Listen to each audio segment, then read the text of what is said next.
Kurosaki Yoshitsune decided to leave a written record on the desk, hoping it would arrange his confused memories more clearly. The notebook remained beside a feather pen. He prepared himself to describe unusual events that had changed his life. During a normal day at high school, Yoshitsune sat quietly while classmates adjusted to their new classroom environment. He stared ahead without purpose. Then a sudden flash crossed his vision and interrupted the ordinary atmosphere around him. Light swallowed the room and pulled Yoshitsune away from familiar surroundings within moments. He found himself kneeling inside a vast white space formed by countless grid-like lines. Strange vibrations echoed through the area. No clear exit appeared before him.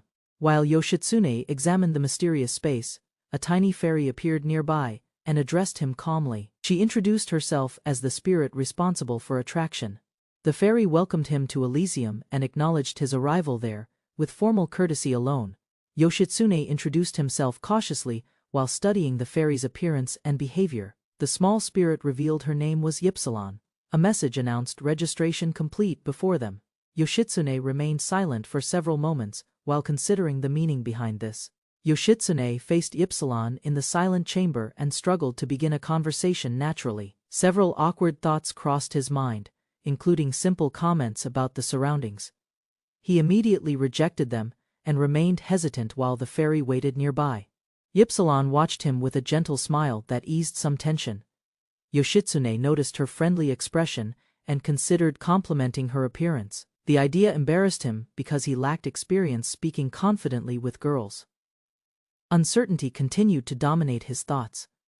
Gathering himself, Yoshitsune finally asked about the registration message he had seen earlier. Ypsilon responded by inviting questions and explained that answers were available before his transfer. She calmly stated that remaining there was temporary and that another destination. Before Yoshitsune could ask anything further, a bright flash filled the space once again. Ypsilon drifted away within the light and offered a brief farewell. She encouraged him to enjoy his dungeon life while the strange power carried him. The blinding light vanished and revealed a grand hall occupied by many summoned students. An elderly king stood before them. He thanked the gathered heroes for answering the summons and welcomed them to his kingdom. Yoshitsune regained his senses inside a royal audience hall and immediately noticed classmates kneeling before a crowned ruler. Confusion spread through him as he compared the scene to fantasy stories. The king addressed everyone from a raised throne. Yoshitsune inspected the surroundings and spotted armored guards standing beside tall pillars. The setting resembled a famous role-playing game, so closely that he questioned reality. To test his condition, he pinched his hand and felt clear pain. Nearby students excitedly discussed another world and dreamed about heroic abilities. Several believed special powers would soon become available to them. Yoshitsune remained doubtful because real life rarely rewarded ordinary people without reason or effort. While conversations continued, a robed official appeared near a large doorway. He instructed the summoned students to follow him for status evaluations. Excitement quickly spread among the group, as many imagined magic training and future adventures awaiting them ahead. Most students accepted the situation surprisingly easily and celebrated their unexpected circumstances. Yoshitsune noticed their carefree reactions and felt uneasy instead. Looking around the gathering, he suddenly realized something important was missing. None of the female students were visible. The appraisal process began with magical devices that displayed information resembling game statistics. Officials explained that summoned individuals were considered players. Some possessed an additional class designation, while others lacked one. The results would determine each person's standing. One student received the swordsman class and earned recognition as a mid-rank hero. The announcement filled him with excitement. Officials further explained that class holders enjoyed greater status, while those without classes would be categorized as low-rank heroes instead. As names were called one by one, Yoshitsune waited for his turn with growing anticipation. His heartbeat quickened while measurements. Although nervous, he still hoped for a useful result that would secure a favorable position among everyone. When Yoshitsune's appraisal appeared, unfamiliar symbols covered the display. Thanks to Ypsilon's language conversion, he understood the meaning. The evaluation revealed a class designation of none. This placed him among the lowest ranks despite his expectations. Several other students received similar outcomes and gathered together. Among 20 summoned individuals, 6 lacked classes altogether. Reactions varied between disbelief, anxiety, and confusion. Yoshitsune quietly observed the group, realizing his situation was far worse than anticipated. The classless group was escorted through the city, until a maid announced their arrival. Yoshitsune looked around with concern while the others followed quietly. The destination appeared isolated from the main facilities provided to more valued heroes. Their residence proved disappointing the moment it came into view. The mansion assigned to low-rank heroes looked old and neglected. Several students reacted with frustration and disbelief. The building hardly matched expectations formed by stories about summoned heroes. Inside, conditions appeared even worse than expected. Yoshitsune inspected a bare room with stone walls and limited furnishings. The atmosphere resembled confinement more than hospitality. He began questioning whether the kingdom truly intended to support classless heroes. Information soon revealed a sharp contrast between groups. Mid-rank heroes received luxurious accommodations and attentive service from numerous maids. Officials claimed the difference encouraged competition. Yoshitsune suspected another motive existed, because the treatment gap seemed excessively large and deliberate. At the cafeteria, the head maid Sylvia formally introduced herself to the residents. She explained the purpose behind summoning heroes. According to her, their primary mission was conquering a dangerous dungeon. Yoshitsune listened carefully as the briefing continued. Sylvia explained that the kingdom depended heavily on dungeon resources for survival and prosperity. Essential goods originated from those dangerous depths. Yoshitsune viewed the arrangement critically. From his perspective, the summoned students had effectively been forced into labor. Continuing her explanation, Sylvia described a reward system based on earned points. Heroes could exchange points for equipment, tools, services, and better living conditions. Success inside the dungeon directly improved their quality of life and future opportunities there. The briefing moved to another subject as several maids entered the room together. Their arrival drew immediate attention from the gathered heroes. Sylvia calmly prepared to reveal an additional benefit, intended specifically for the low-rank group members. The maids lined up before the students while Sylvia introduced a surprising arrangement. Each hero would receive a personal maid assigned exclusively to him. The announcement generated strong interest throughout the room as everyone processed the unexpected offer. Unlike many others, Yoshitsune remained cautious despite recognizing the appeal of the proposal. He believed the kingdom was presenting an attractive incentive to secure cooperation. Rather than celebrating immediately, he focused on identifying the hidden purpose.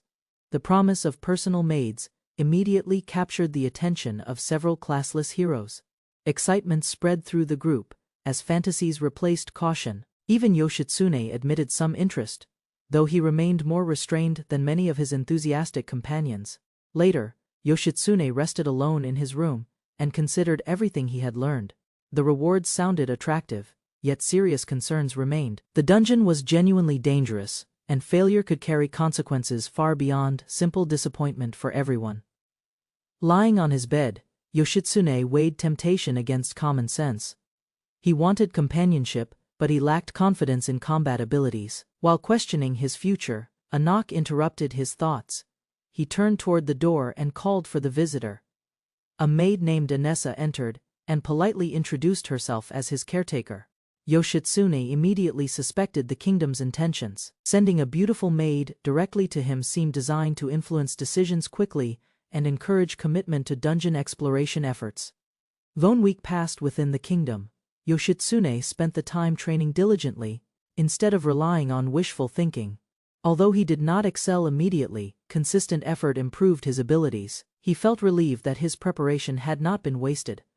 Life within the mansion became surprisingly comfortable. Despite Yoshitsune's concerns, the food was satisfying and daily needs were provided. Still, he worried the classless heroes were gradually becoming dependent on their circumstances rather than questioning the kingdom's control. While speaking with Anessa, Yoshitsune was asked whether he was thinking about Anessa. He learned that several maids possessed similar charm and appeal. The realization strengthened his belief that attraction was being used strategically against them. The adjustment period finally ended and officials announced the next stage. Training was over. From that point forward, the summoned heroes would begin entering the dungeon. Yoshitsune understood that preparation alone could no longer delay the real challenge. Large magical structures activated within a circular chamber and released powerful columns of light. The mechanism signaled the beginning of dungeon operations. Heroes gathered nearby while observing the unusual transportation system that connected the kingdom to dangerous unexplored depths. Equipped for deployment, Yoshitsune listened as supplies were distributed among the low-rank heroes. While examining his equipment, something unexpected caught his attention.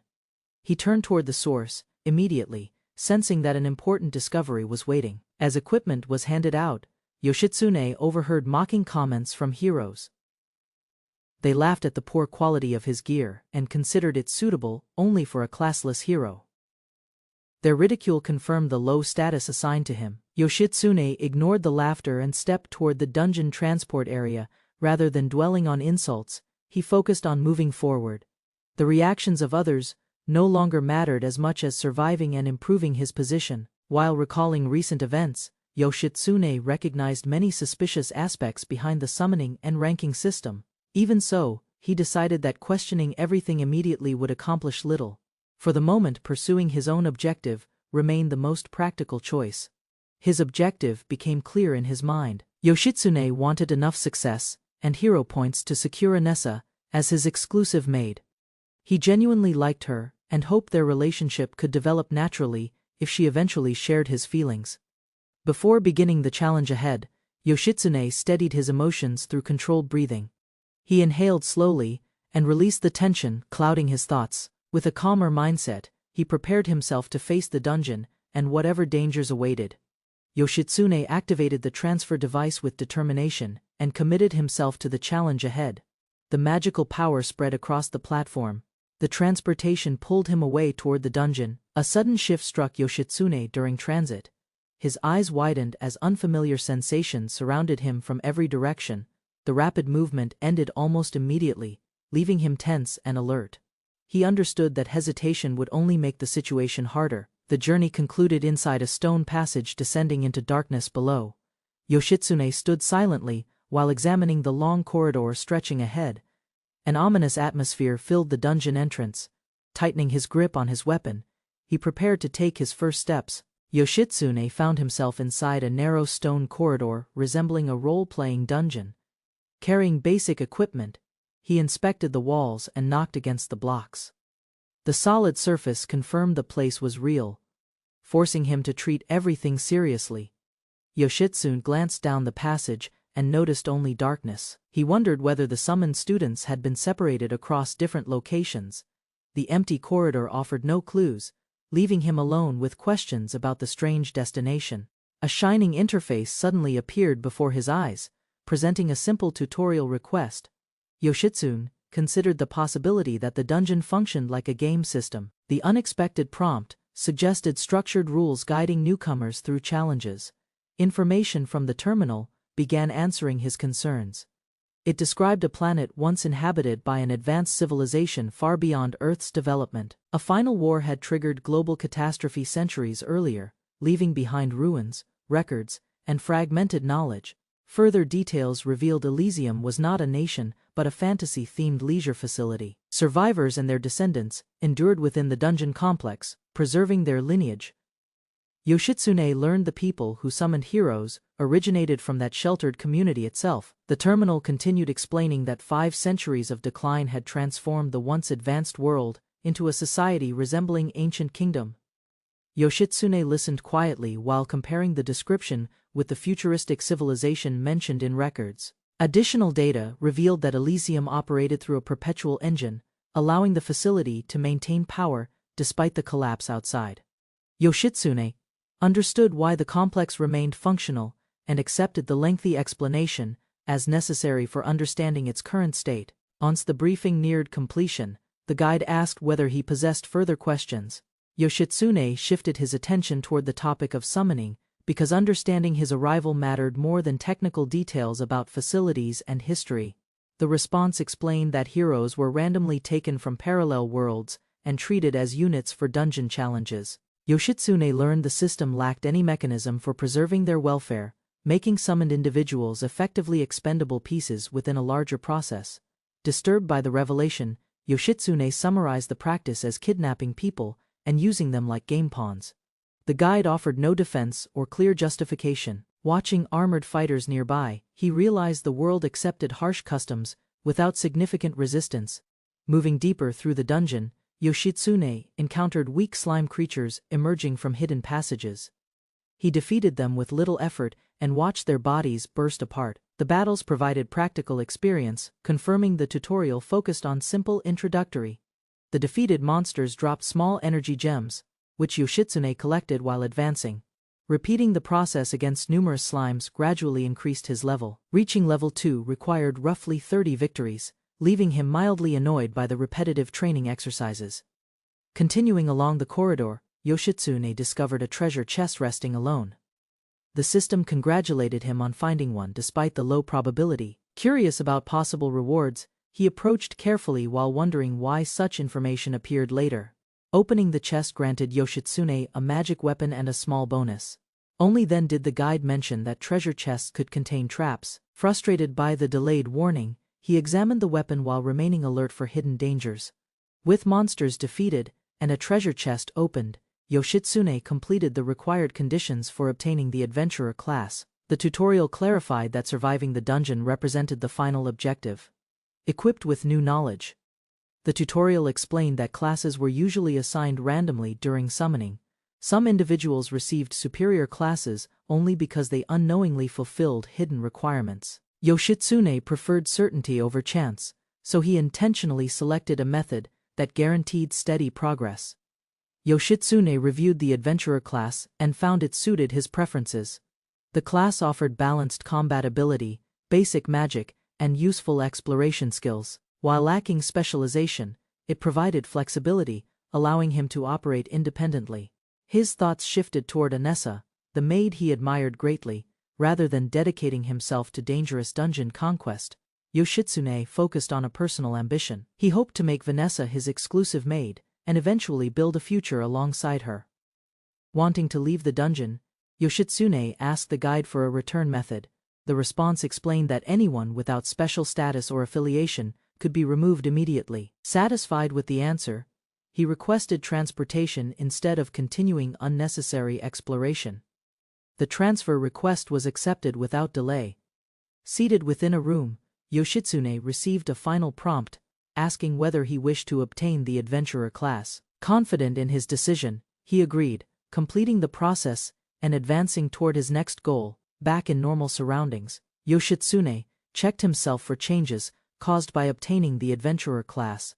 Nothing seemed different physically. However, a stronger desire for intimacy unexpectedly surfaced, leaving him confused and unable to determine whether the class influenced his emotions. While considering the strange feeling, Yoshitsune encountered Anessa and Rin. Both maids appeared startled by his sudden presence. Their expressions showed surprise and uncertainty, suggesting they had not expected to see him returning so soon from danger. The two maids quickly recognized him and rushed closer. Yoshitsune learned that his delayed return had worried everyone. Many people had assumed he was dead, making his reappearance a tremendous relief for those waiting. Rin explained that Vanessa had been especially concerned throughout his absence.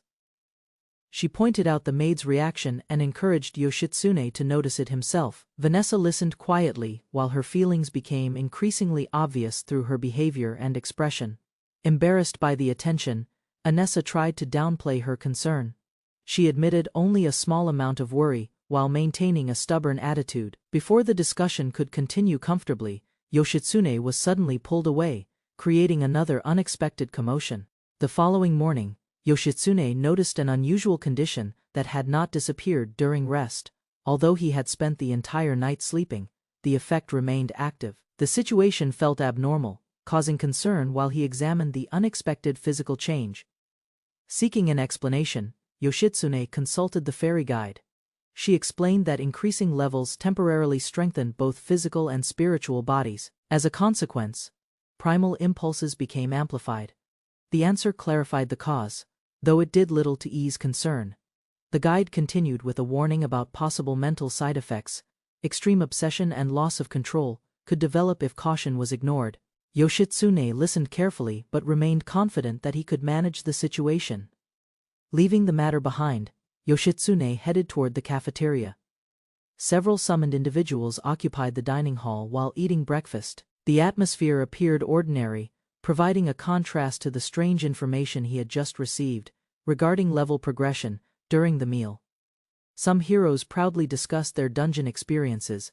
They mocked weak slimes and described the challenges as effortless. Yoshitsune listened quietly from nearby.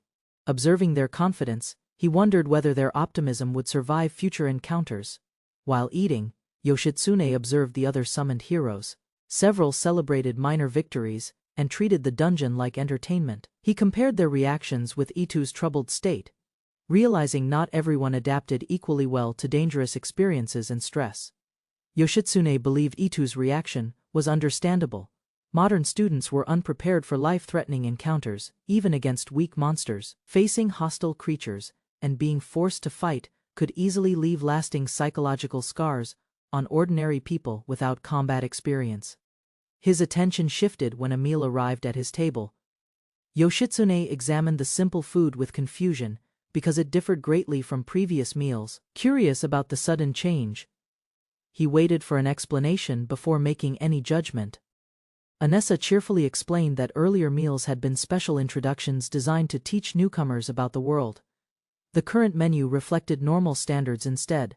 Understanding the reason, Yoshitsune accepted the situation while appreciating the effort made for arrivals.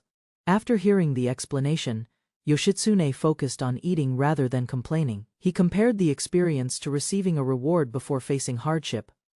More importantly, he wanted enough strength to stay close to Vanessa and pursue his personal objective. On his second day inside the dungeon, Yoshitsune grew frustrated with endlessly defeating slimes. Progress felt slow and repetitive. Since locating the staircase required wandering through corridors, he questioned whether random searching was truly the intended method. To improve efficiency, he requested an automatic mapping function. The system displayed a map filled with unexplored sections, but refused to reveal classified information. Although disappointed, he studied the layout carefully and searched for clues about the dungeon. While examining the map, he asked about the dungeon's size. The guide finally provided a direct answer, explaining that the first floor measured 100 meters by 100 meters. The information helped him estimate future exploration routes. The guide also revealed that the first floor carried the name Evergreen. Curious about the unusual title, Yoshitsune asked for details. He learned the dungeon had been designed around themes inspired by nature rather than purely artificial structures. Further explanations introduced several additional dungeons with different names and concepts. Hearing about Scarlet, Grand Blue, Last Heaven, and Sky Forest, Yoshitsune became interested. However, he decided to concentrate on conquering Evergreen first, before considering greater challenges elsewhere. Exploring Evergreen further, Yoshitsune activated newly acquired movement skills. His body surged through the corridors at remarkable speed, allowing him to cover large distances quickly. The technique transformed ordinary travel, making dungeon exploration far more efficient.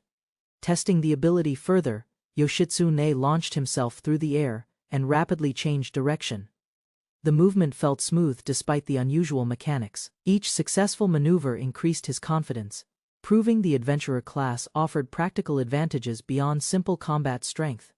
As he continued experimenting, Yoshitsune carefully observed the skill's behavior. He realized the technique granted extraordinary mobility throughout the dungeon. Impressed by the results, he concluded that mastering movement abilities would greatly improve his survival and exploration.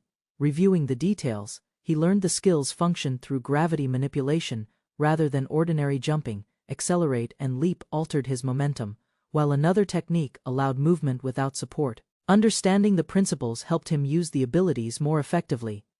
Continuous practice eventually exhausted Yoshitsune's magical energy reserves. The guide warned that complete depletion could cause dizziness or unconsciousness. Forced to stop, he rested on the floor while waiting for recovery, realizing reckless training carried risks. While recovering from magical exhaustion, Yoshitsune reviewed additional adventurer abilities. He discovered that mapping belonged to his own skill set rather than the fairy's support functions. The realization helped him better understand the resources available during dungeon exploration. Another skill, Regen, allowed Yoshitsune to heal injuries by consuming magical energy. The ability proved valuable for solo adventuring. He also learned that passive effects could influence nearby individuals, explaining several unusual reactions he had recently witnessed. Yoshitsune continued examining his growing collection of abilities. Physical performance had improved considerably, and he unlocked a storage function. The dimensional container allowed him to carry supplies conveniently, eliminating concerns about transporting large amounts of equipment or materials. Returning to combat practice, Yoshitsune tested his weapon against another slime. The strike destroyed the monster instantly. Observing the outcome, he suspected the free weapon received earlier had deteriorated because his rapid leveling had increased his strength dramatically. Inspecting the replacement weapon, Yoshitsune confirmed that it was magical equipment. Its effectiveness impressed him immediately. However, Yepsilon warned that using it consumed magical energy. Understanding the limitation, he decided to reserve the weapon for important situations. Concerned about his damaged weapon, Yoshitsune requested immediate transportation out of the dungeon. He wanted to secure a replacement before continuing exploration. Ypsilon accepted the request and began the logout procedure, returning him safely to the settlement. Back outside, Yoshitsune headed toward a building reserved for summoned heroes. The structure contained various weapons and equipment intended for their use. Entering the shop, he examined the inventory carefully while searching for reliable replacements and supplies. A soldier managing the store welcomed him politely and asked about his needs. Yoshitsune explained that his iron club had broken during training. He also mentioned needing sturdier footwear, hoping to find equipment better suited for dungeon activities. After hearing the explanation, the soldier recommended a warhammer instead of another club. The weapon offered greater durability and performance. Yoshitsune appreciated the suggestion and agreed to consider it, recognizing that stronger equipment would support future growth. While reviewing different items, Yoshitsune continued asking questions about their quality and practical use. The discussion gradually became friendly and informative. Unlike many heroes who behaved poorly, he treated the soldier respectfully, earning trust and creating a positive relationship. While discussing equipment, Yoshitsune accidentally mentioned Vanessa. The soldier immediately noticed the connection and teased him about it. Embarrassed, Yoshitsune tried to avoid the topic, though his reaction only made the implication appear even more obvious. The soldier explained that Yoshitsune was the first hero to visit the shop repeatedly. Because of that, he felt comfortable speaking casually. Yoshitsune listened without objection, realizing the man had become surprisingly familiar, despite their limited acquaintance. Their conversation shifted toward the summoned heroes. Yoshitsune remarked that keeping the summoning system secret seemed impractical. He selected a warhammer, boots, and protective equipment, believing the new gear would be more reliable than his previous supplies. Satisfied with the choices, Yoshitsune prepared to wait while the soldier retrieved replacement stock from storage. Left alone inside the shop, he quietly observed the surroundings. The temporary silence gave him an opportunity to notice unusual details. As the room grew quiet, Yoshitsune detected a faint sound beyond a nearby door. Curious, he focused his attention and listened carefully. The noise continued intermittently, convincing him that someone was present and moving within the restricted area. Yoshitsune overheard information about a special summoned heroine sold through soldier points. Records explained that the world's declining population had encouraged relationships between local communities and summoned heroes. The revelation surprised him. Ypsilon corrected an assumption regarding compatibility and pregnancy. Because the heroine originated from the same world as Yoshitsune, successful conception remained possible. That explanation clarified several details surrounding the program and removed doubts he previously carried. Despite learning more, Yoshitsune decided the matter changed nothing important. He could not influence those circumstances directly, so dwelling on them seemed pointless. Choosing a practical approach, he returned attention toward goals that affected his future plans and progress. Leaving the shop, Yoshitsune prepared to return home and rest. He intended to enter the dungeon again the next day. Remembering Vanessa, he prioritized food, sleep, and personal ambitions, while setting aside complicated issues beyond his control. On the third day of dungeon diving, Yoshitsune defeated another group of slimes. System messages announced his advancement to player level 3. Ypsilon hovered nearby, watching the results. The achievement confirmed steady growth. Yoshitsune began questioning the challenge inside the dungeon. Repeatedly hunting slimes felt unproductive, and stronger enemies might provide better rewards. Ypsilon listened quietly. As he considered the risks below, despite uncertainty, curiosity pushed him toward the second-floor entrance. He reviewed information about the next area. Regular monsters on the second floor matched the baseline abilities of a level 2 player. Comparing that data, he judged the challenge manageable and decided to proceed. Confidence replaced hesitation, guiding him. Crossing into the new floor, Yoshitsune suddenly found himself standing within a vast field of tall grass. A solitary stone structure rose nearby. Unlike the previous dungeon corridors, the unexpected scenery left him confused, searching for an explanation immediately. Looking around, Yoshitsune noticed an open sky stretching above the grassland. The environment resembled an outdoor region, rather than a dungeon floor. Wondering whether some hidden screen controlled the area, he examined his surroundings carefully, while Ypsilon observed. A system announcement explained that the first floor had become public knowledge. Anyone could now enter the area and explore it. Ypsilon realized this information might benefit rival heroes. Yoshitsune understood the implication but remained calm while considering possibilities. Yoshitsune raised his weapon and thought carefully about the situation. Public access meant other heroes could gather experience and resources there. He had no intention of exploiting beginners, yet he recognized the strategic value. His thoughts ended when movement appeared nearby. A monster from the second floor emerged through the grass and rushed forward. Yoshitsune immediately shifted into combat stance. The sudden encounter confirmed stronger enemies inhabited this region than expected. The creature revealed itself as a giant bird-like monster, with powerful legs and a heavy body. It charged aggressively across the field. Yoshitsune dodged its attack and swung his weapon. The clash scattered debris while Ypsilon watched nervously. Yoshitsune followed with another precise strike aimed at the monster's side. The attack staggered the creature and interrupted its momentum. While observing its reaction, he noticed unusual behavior. The battle remained unfinished, suggesting the enemy possessed hidden abilities. The defeated bird monster suddenly burst apart. Several chunks of meat floated above the ground, instead of leaving a normal corpse. Yoshitsune watched the strange transformation carefully while Ypsilon remained nearby. Examining the result, Yoshitsune finally understood the purpose of the grassland floor. Various edible monsters appeared throughout the area, creating a reliable source of food. Ypsilon confirmed the explanation while he considered its economic value for adventurers and settlements. With storage abilities available, Yoshitsune collected the dropped materials efficiently. He no longer needed to process every carcass by hand. Pig, cow, and sheep monsters appeared frequently and proved weak opponents. Their energy gems accumulated through repeated battles. Elsewhere, attention shifted to the kingdom. Two figures discussed the absence of Yamamoto and Nakamura. Reports indicated neither hero planned to appear that day.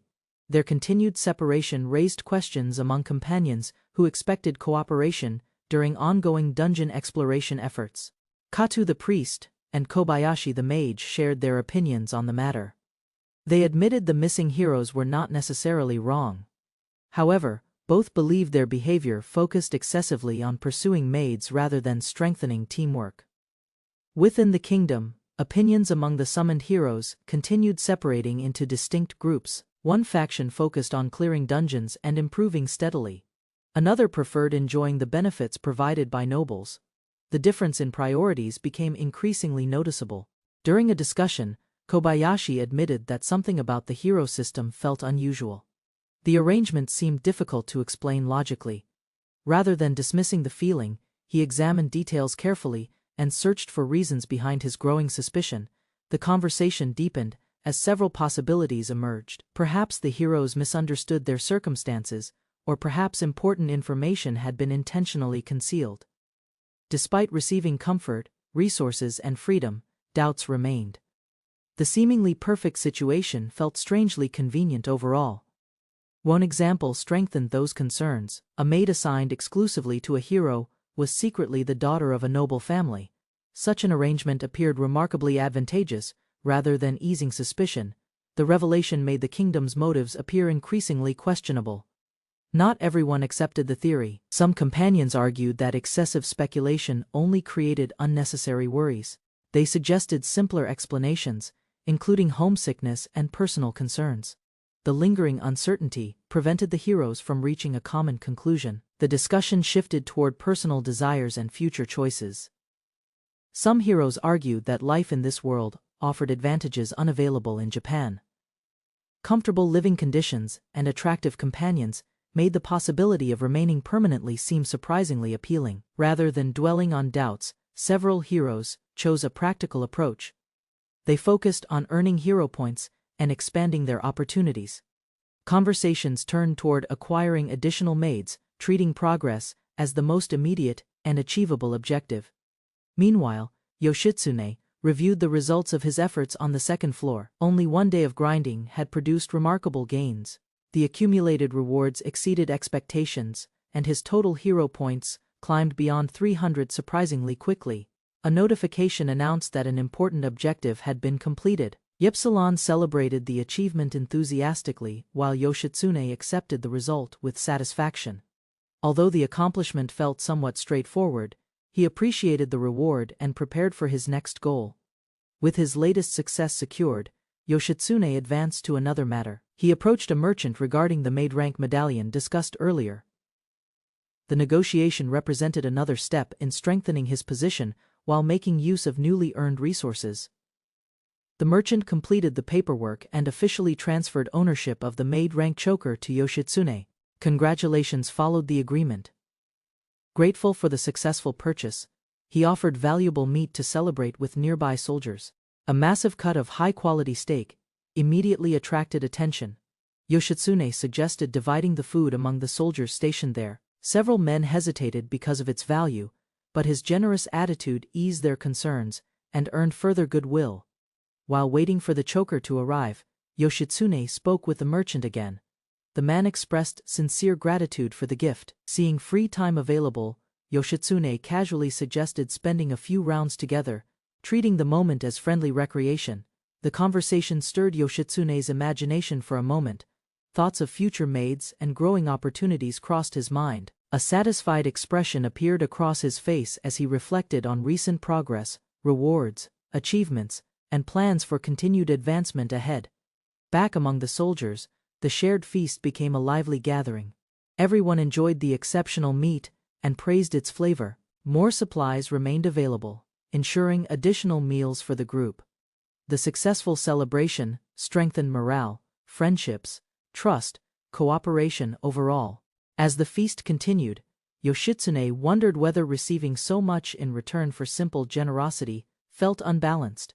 The soldiers disagreed with that concern. In their view, valuable gifts deserved meaningful repayment, making the exchange completely reasonable and fair. The merchant introduced a maid candidate named Shinano. According to local standards, her appearance made her unpopular. Despite possessing admirable qualities, Yoshitsune examined the situation carefully. Unlike many others, he felt no reason to reject her immediately. Seeing Shinano offered in exchange for meat left Yoshitsune conflicted. The arrangement resembled an unrealistic bargain rather than a normal transaction. While considering the circumstances, he studied her expression closely, searching for any sign of dissatisfaction or resistance. Ownership records were transferred, officially placing Shinano under Yoshitsune's care. She stood quietly beside him while the process concluded. Although neither spoke much, the moment marked an important change. Yoshitsune had successfully gained a new companion for himself. Observing Shinano's calm reaction, Yoshitsune questioned whether something unusual influenced her acceptance. Her behavior seemed almost too compliant. Unable to determine the truth, he postponed further concerns. With Shinano accompanying him, he decided it was time to return. Yoshitsune introduced Shinano with ease. She remained quiet, her eyes revealing nothing to anyone present. The head maid Sylvia assessed her carefully. Her posture stiffened, unease lingering behind formal politeness. Uncertain how to handle a heroine's presence, Sylvia hesitated, her authority quietly pushed by Yoshitsune. Pressed against the wall, Sylvia faltered under pressure, unsure whether defiance or cooperation would protect her. She agreed to terms. In private, Yoshitsune claimed his reward, careful but assertive in delivery. Sylvia braced herself beneath Yoshitsune's control, her expression revealing effort, pride, and conflicted submission. Her words slipped out between gasps, asking to be called Sylvia as she yielded completely. Their rhythm intensified. She responded earnestly, fully surrendering control, bound by duty and rising desperation. Afterward, she ensured everything was clean, determined to prove her value in every small act. Yoshitsune sensed her fear of rejection. Silently, he decided to keep her as his own. Sylvia trained Shinano as a maid. Yoshitsune observed from behind, letting things unfold quietly. Though mentally dulled, Shinano followed commands with precision. Repetition seemed to keep her functioning normally. Yoshitsune prepared something personal for Anessa. Her surprise revealed hesitation more than excitement at first. Alone with her, Yoshitsune offered the choker. Anessa realized it was meant only for her. Tears welled in her eyes. Grateful and flustered, she accepted her new role beside him. The others watched as Anessa accepted the collar. Her calm smile barely masked nervous excitement. Later, Anessa lay waiting. Her heartbeat raced, anticipation high from being chosen so directly. Yoshitsune moved gently at first. Anessa trembled, overwhelmed by warmth, clinging to the moment unfolding. His attention never drifted. Her voice grew louder as she reacted strongly to his pace. Though brief, her response was intense. Everything built faster than expected, driven by raw emotion. Anessa gave herself completely, her words eager, promising loyalty and time through the entire night. She stayed close to him, breathing softly. His hands moved, but his gaze remained fixed. She reached her limit quickly, her body overwhelmed again. The intensity surprised even Yoshitsune slightly. They shared the bed repeatedly, without pause. Their connection deepened, built on acceptance and physical closeness. By morning, Yoshitsune was satisfied. He reflected quietly, grateful for intimacy beyond numbers or titles. Yoshitsune was surprised to see Anessa working. She greeted him formally, showing usual discipline. She explained herself plainly, saying her duties filled the quiet, and she didn't mind continuing. To secure her position, Yoshitsune made their bond public and eased jealousy with shared food. But despite precautions, trouble surfaced. Another hero targeted Shinano, mistaking her for unclaimed or unguarded. Guards intervened swiftly. The offender was jailed, leaving Yoshitsune relieved but disturbed by the close call. Under the quiet moonlight, Yoshitsune lay surrounded by loyal maids, their warmth close and steady. Shinano moved with silent intensity, her focus unbroken, tension lingering as breaths filled the room. One maid watched quietly, her voice soft, envious of Anessa's closeness and time beside Yoshitsune. Frustrated, she sighed, rolling aside. The space was tight, and her patience had clearly thinned. As creaks continued, they discussed furniture, resources, and what points might bring balance to nights. Yoshitsune smirked confidently as Shinano drew near, whispering bold words while tension slowly mounted. A sudden system prompt surprised him, raising questions that forced a quiet but serious decision. Despite prior warnings, he continued cautiously, unsure if boundaries had truly been respected this time. With system settings adjusted, risk was removed. Relief spread, and Yoshitsune embraced the moment fully. Ypsilon explained a new method, giving him control over delicate outcomes with confident, practiced assurance. Yoshitsune lost restraint that night, continuing with intensity, even as her protests echoed behind him quietly. Despite indulgence, Yoshitsune feared status reviews. Promotion risked disrupting his carefully crafted daily freedoms. He dreamed of fatherhood, independence, and managing life outside rigid hero housing with growing responsibilities. On the fourth dungeon day, he resumed hunting, seeking steady income from the plains. Beef held greater value.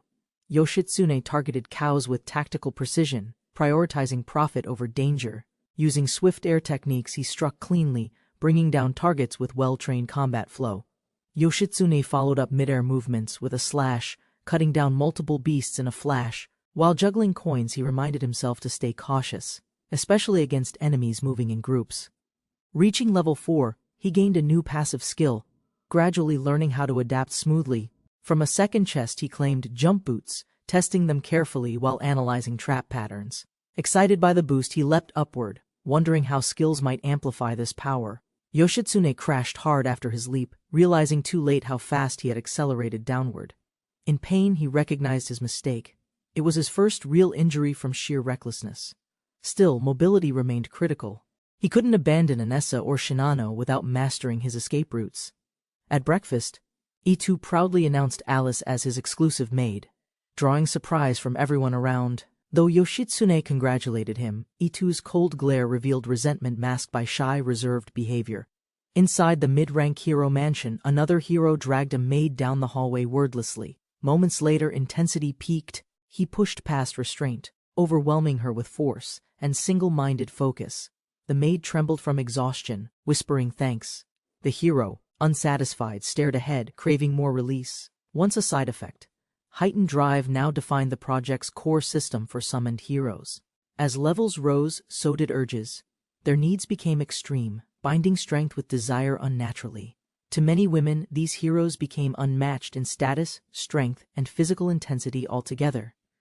Meanwhile, others indulged recklessly. Their conversations reflected disregard, consumed by compulsive urges and unchecked power. The recent victory over a powerful monster only intensified cravings, leaving little room for reflection. It had taken all four of them to bring down the ferocious dungeon beast. Their reward came soon after. Dungeon access and control were granted for their successful conquest. Yoshitsune blinked in confusion, unsure how his actions led to gaining dungeon management rights. He examined the fallen beast, linking its black gem drop to the unexpected dungeon reward. Assuming it was a minor creature, he didn't realize he had defeated a boss.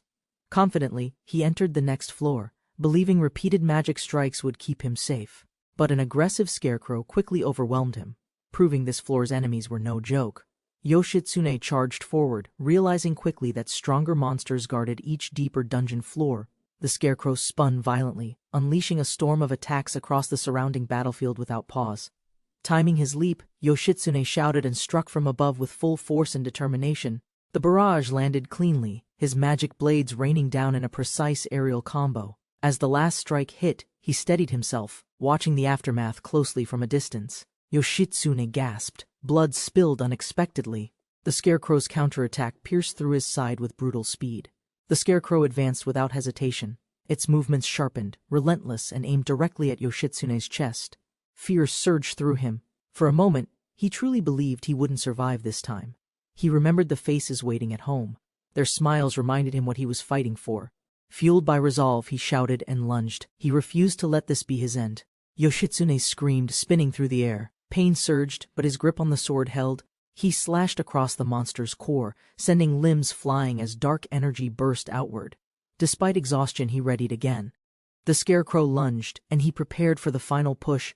With relentless swings, he carved forward, yelling with fury until the scarecrow's body gave out. Panting, barely standing, he watched the monster dissolve. A new gem-confirmed floor control was his. Yoshitsune returned, staggering from exhaustion. His bloodied form surprised the maid waiting at the gate. Though clearly hurt, he smiled, assuring her he mentioned healing would come with time. Resting under the tree, he finally relaxed. Her words reminded him his strength affected others. She quietly confessed her worry. Anessa and Shinano's well-being clearly depended on him too. She acknowledged his progress. To them, he was no longer just summoned, but chosen. Yoshitsune leaned back as the maid questioned his intentions under the quiet shade of trees. She suddenly knelt, asking earnestly to join his household and bear him a child. Her voice firmed, declaring her loyalty and willingness to serve however he required. Yoshitsune was notified of Rine's rights, puzzled by the new system's timing and purpose. Despite suspicion, he had already considered Rine for his future, planning to wed her. One of the maids stepped forward, her voice trembling as she made a heartfelt request. She pleaded honestly, asking to be included, offering devotion and loyalty with her future at stake. Her expression remained firm, determined to serve him completely, accepting all responsibilities that came with it. Just then, another system prompt appeared, highlighting a new companion and her evolving emotional awareness. Despite surprises and timing, he reflected quietly, already considering her as part of his future. Rine collapsed from strain, breath shallow. The command was clear. There would be no rest. She was one of many maids marked by nature's barrier, unable to easily conceive. Though summoned heroes carried strength, low ranks faced hardship. Their efforts bore no promised legacy. Failure meant exile. Maids like Rina, tied to weak heroes, cycled into low-born fate. Despite odds, Rine's body accepted fate. Her stillness echoed quiet relief after confirmed success. The system confirmed fertilized twins from Yoshitsune. Preservation was ordered before implantation could begin. He requested controlled implantation one by one, avoiding risks linked to excessive physical strain. Management rights expanded. Ovulation resumed for Anessa, Shinano, and Rina under his precise instructions. Despite only partial compatibility, he approved continuation. The system acknowledged and locked the settings. Configuration ended. With decisions made, Yoshitsune returned to Rina, driven by purpose and urgency. With Rina, his restraint always vanished. The bond ignited something deeper than mere desire. He carried her gently afterward, making her his alone through formal paperwork and quiet resolve. Though exhausted, Rina blushed deeply. Their bond intensified, even on the quiet path back home. Elsewhere, adventurers debated dungeon floors, simple battles grew dull, and exploration seemed their next goal. Yoshitsune listened, detached. Their efforts were slow. He had already secured what others only chased. Alice's cooking brought warmth. Ito's honest smile showed how much he appreciated the taste. Their closeness caught attention. Some believed he had softened, but others remained skeptical of change. Yoshitsune reflected on rank. Remaining low gave him more time with those he trusted most. As he departed again, concerns surfaced. Rina quietly urged him to stop pushing himself. Her voice cracked. She begged him to live, to stay, to choose peace instead. Yoshitsune watched Rina quietly. Her care surprised him. She deserved more than words on return. The idea of a peaceful life tempted him, though pride still tugged at reason. He reassured them all. No risks, just effort. Their presence gave him quiet determination. Energy gems were this world's source. Monsters dropped them. Levels rose with every victory earned. Non-heroes lacked growth systems. Dungeon progress was harder. Yoshitsune silently felt lucky to be different. In the vast desert, the walled kingdom of Elysium stood, surrounded by endless sand. Its true defense was not the wall, but a powerful environmental shield surrounding the dungeon. Within the city, a major seafood trader operated, sourcing goods from a predictable location. Noble concerns stirred. A young lady's summons to the castle raised quiet but urgent questions. One noble demanded answers. He needed to know if a hero had chosen her yet. He demanded results. Quantity mattered more than strength. She must conceive quickly to secure lineage. An heir was essential. Only blood could unlock access to the legendary Grand Blue Dungeon. He lamented lacking a son. Women would have served his plan faster through direct selection. His fortune came from Ripple Ocean. Without that source, his family's foundation would collapse entirely. Their monopoly must endure. No one else could inherit those rights, no matter the cost. After fierce combat, Yoshitsune claimed control over the Ripple Ocean floor of Grand Blue Dungeon. Yoshitsune explored beyond Evergreen. The Grand Blue scale and brightness left him completely stunned. He reached the map's boundary, looping back to his arrival point near the floating island. Exploration was underwater. Combat was difficult. Fortunately, the adapt skill let him breathe freely throughout. A sudden marlin-like creature attacked. Aerial combat began. Yoshitsune's specialty was fighting mid-air without hesitation. Another gem dropped. Ypsilon declared more management rights, but the meaning still confused Yoshitsune entirely. Yoshitsune returned cheerfully with a massive fish, asking if anyone could cook it properly. The group stared blankly. None had cooked whole fish. It was rarely served to them. He realized he hadn't eaten seafood since arriving. It was absent from their regular meals. The girls recalled past experiences. Most were bland, cheap, or simply not fresh enough to enjoy. Yoshitsune decided he'd share real fresh fish next time and give them something truly memorable. Yoshitsune hesitated. He'd heard of filleting but lacked the skill to do it himself. Shinano stepped forward in silence. With a calm gaze, she raised the kitchen knife confidently. With practiced hands, she cleaned and sliced the fish perfectly. 3 fresh fillets were ready. Everyone clapped in amazement. Yoshitsune and the maids were stunned by Shinano's unexpected cooking talent. He praised her skill. The others admired her quietly, asking to learn from her too. The table was set. Yoshitsune invited them to enjoy the fish they'd prepared together. With just one bite, they were amazed. This fish was unlike anything they'd tasted before. Shinano chewed quietly while Yoshitsune smiled. Their joy reminded him of something important he'd forgotten. At the hero shop, the merchant was shocked. The fish was massive and fresh. He hesitated to question further. Yoshitsune's actions hinted at something more than chance or luck. She entered the shop, finding no clerk, only silence and traces of recent activity. Turning a corner, she froze in shock. An impossibly fresh fish lay on the counter. She inspected the fish, realizing it was untouched, recently caught, and astonishingly not preserved at all. Her thoughts raced. Access to Grand Blue required royal permission, yet someone else had entered unnoticed. Recalling the dungeon guardian behemoth, she trembled. If defeated, someone powerful was moving in secret. A new threat appeared before them. 2 masked warriors called the Hound Squad stood tall. 14 days had passed. Everyone fidgeted anxiously, unsure what this new world expected next. Yoshitsune watched calmly. He knew nothing would change, even with the regular status appraisal today. While others relied on the device, Yoshitsune used Ipsilon to freely switch his class. Ipsilon's guidance proved essential. Unlike others, she helped him learn, grow, and avoid reckless mistakes. Even now, Yoshitsune remained distant. He had no interest in the status appraisal like others. Yoshitsune glanced at the girls laughing nearby. Their joy felt distant but undeniably genuine. A maid explained delays. Yoshitsune noticed others complaining, wondering if there was serious trouble ahead. Promotion meant fame, patrons, and maidservants. 3 heroes advanced. Everyone else waited, hopes quietly burning. Yoshitsune's turn came. He listened calmly, understanding why others reacted bitterly to their results. As expected, he received no class. Level 3. A low-rank title confirmed his forgotten status.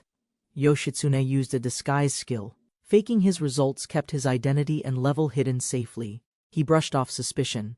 Still, he questioned if level 3 matched his current maid empire. The appraisal staff were indifferent. No one noticed or cared enough to investigate any errors. One hero laughed loudly, proud of his class. He demanded others call him mid-rank now. The others exploded with anger, claiming unfair treatment. Yoshitsune calmly watched the chaos unfold again. She got close without warning, tapping Yoshitsune's chest with intensity that caught him off guard. Ito sat nearby, his heart racing as memories mixed with curiosity and confusion toward her. She finally spoke up, nervously asking Yoshitsune to teach her the disguise skill too.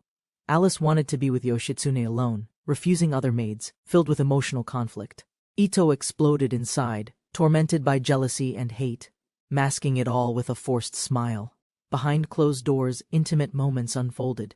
Yoshitsune's presence stirred deep reactions from his devoted companion. Yoshitsune gathered everyone. His goal remained clear: safety, peace, and shared futures within this mansion. The maids discussed troubling rumors. Disappearances among mid-rank maids raised concern about hidden internal conflicts. Though neglected, the low-rank mansion offered quiet. Yoshitsune planned carefully while keeping Sylvia comforted and safe. Space was limited. New hero groups could displace them any time, making stability a constant struggle. Yoshitsune learned the summoning targets large crowds. Schools became common sources for mass transfers. Some cases were strange. Accidental summons grabbed adults from packed trains, leaving both sides confused. Despite being parallel worlds, preparation was serious. Each transfer executed with control to avoid exposure. Even frustrated with injustice, Yoshitsune stayed silent. All he wanted was peace with his wives. Rinne spoke honestly. Her hopes were simple. Yoshitsune respected her logic behind building a future. While resting, Yoshitsune overheard concerns. Dungeon management rights could expose him to serious political danger. Management rights referred to defeating dungeon bosses, gaining control over specific floors and their rewards. These rights allowed non-heroes to enter floors, helping civilians survive by harvesting essential dungeon resources. The kingdom strictly guarded food floors like Rumble Pasture, vital to national stability and survival. Yoshitsune realized the truth. Heroes were summoned endlessly to secure these critical food-producing territories. Yoshitsune listened carefully. Guardians were dangerous, and defeating them was the only path to rights. He learned rights could be inherited by children, raising new concerns about future responsibilities and lineage. Losing rights meant loss of aid, but reclaiming them was possible by defeating the guardian again. Yoshitsune realized elites abused the system, hoarding benefits through bloodlines instead of fair hero achievements. Becoming a high-rank hero risked everything. He'd lose freedom, family, and be used for others' gain. Yoshitsune decided to stay low-profile, earning rights quietly and passing them to future heirs. The process completed successfully. Sylvia's condition confirmed. Rights connected to dungeon floors were now inheritable. The group was confused. A system prompt appeared, asking about transferring dungeon rights to offspring. Yoshitsune spotted his target. The first guardian of Rumble Pasture appeared in the distance. It was Catoblepas, a dangerous beast. Its evil eye could paralyze anyone who looked directly. Fortunately, aerial combat gave Yoshitsune an advantage. From above, the monster felt like an oversized cow. Defeated guardians left behind black gems. Touching one granted Yoshitsune full control of that floor. Over time, summoned heroes became essential. The kingdom suppressed others to keep dungeon access exclusive. Rights could be transferred to a child. They'd vanish from the parent upon successful inheritance. Yoshitsune confirmed it. The rights to Rumble Pasture had moved into Anessa during conception. Despite knowing she was already pregnant, he played along to keep the situation calm. He handed Demeter Plant's rights to Rinne. Her surprise showed she hadn't expected his progress. With humor, Yoshitsune teased Shinano about Ripple Ocean. The group reacted quickly, ending the conversation. Yoshitsune was stunned. The mysterious girl claimed they'd found Grand Blue's first floor, an impossible feat. Rumors swirled. Marine trade rights were tangled in politics. One mistake could spark major economic tension. Yoshitsune realized too late he'd unknowingly shared rare fish, breaching secretive ownership. Now everything was at risk. He reassured himself, one quiet moment, no witnesses. Still, a lingering dread tightened around his chest. Then, cloaked figures arrived. Cold voices demanded answers. Where had the forbidden fish truly come from? The shopkeeper trembled under their glare, stuttering. He had no idea who they were. Without warning, the masked woman shattered the ground, her force answering every unspoken doubt in silence. Staring at the crater, he realized this power wasn't ordinary. These two weren't simple enforcers. Broken and cornered, he surrendered the truth. Regret colored his words as he whispered Yoshitsune's name. Later, Yoshitsune planned his next move, determined to control dangerous rights before trouble spread further. Yoshitsune calmly reassured them, offering backup plans. He insisted there was no real danger ahead. Privately, Yoshitsune considered worst-case outcomes. Survival protocols were already in place, just in case he failed. The maids, puzzled, admitted ignorance. The dungeon names Yoshitsune mentioned were completely unfamiliar to them. Far away, a royal heir entered the forbidden zone. The ruins hid something no one remembered. He scoffed at the artifact, mocking it. Yet he claimed it to prove his right. He discarded the relic, dismissing the rite as bothersome, then spoke of his royal duty. Drunk with power and pleasure, he viewed women only as tools for royal succession management. Suddenly, Yoshitsune appeared before him, startling the prince mid-thought, unaware of who he had encountered. Without thinking, Yoshitsune struck. The question burst out before the prince could even speak his name. The prince collapsed instantly. Yoshitsune stared, confused. He had no idea who this man was. Yoshitsune recalled Rinne's words about royal access. Realization struck. He had knocked out a prince. The system confirmed it. No requirements barred his access. Yet he hadn't cleared the dungeon. Confused, Yoshitsune questioned the logic. Maybe it was a bug, or just unclear data. He glanced at the unconscious prince, smirking. Taking everything felt justified. He planned one prank more. The prince awoke dazed and bare, struggling to remember. Humiliation dawned slower than awareness returned. The prince staggered, dazed and painted, convinced no one else could access this sacred zone. Meanwhile, Yoshitsune cleared the stage with precision, unknowingly gaining full control of the Happy Set floor. The sky rumbled as Yoshitsune's new authority over the Happy Set floor began to stabilize. Suddenly, strange robots stirred from dormancy, declaring him an intruder and initiating automatic combat protocols. Yoshitsune responded quickly, grabbing the nearest weapon. The laser blast tore through metal and wires. One unit faltered, sparks bursting. It mumbled broken words as critical damage shut it down. The explosion followed, engulfing enemies. Yoshitsune admired the weapon's power, a rare drop with serious impact. Yoshitsune tested the trigger. To his surprise, the weapon transformed into a blazing energy sword. Dashing forward, he avoided another attack and responded with swift, calculated motion and sharp precision. Each swing shattered enemies. No energy cost, high power. He called it borderline unfair advantage. New loot clattered at his feet. Yoshitsune grinned, accepting it all without second thought.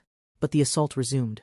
More machines approached without pause, repeating their cold programmed commands to kill. Yoshitsune struggled to navigate the chaotic dungeon, overwhelmed by relentless airborne machines attacking from all sides. His efforts yielded no supplies. With limited options, he shifted focus toward a more promising destination. He initiated a return spell with his support mage, choosing to abandon the unstable battlefield entirely.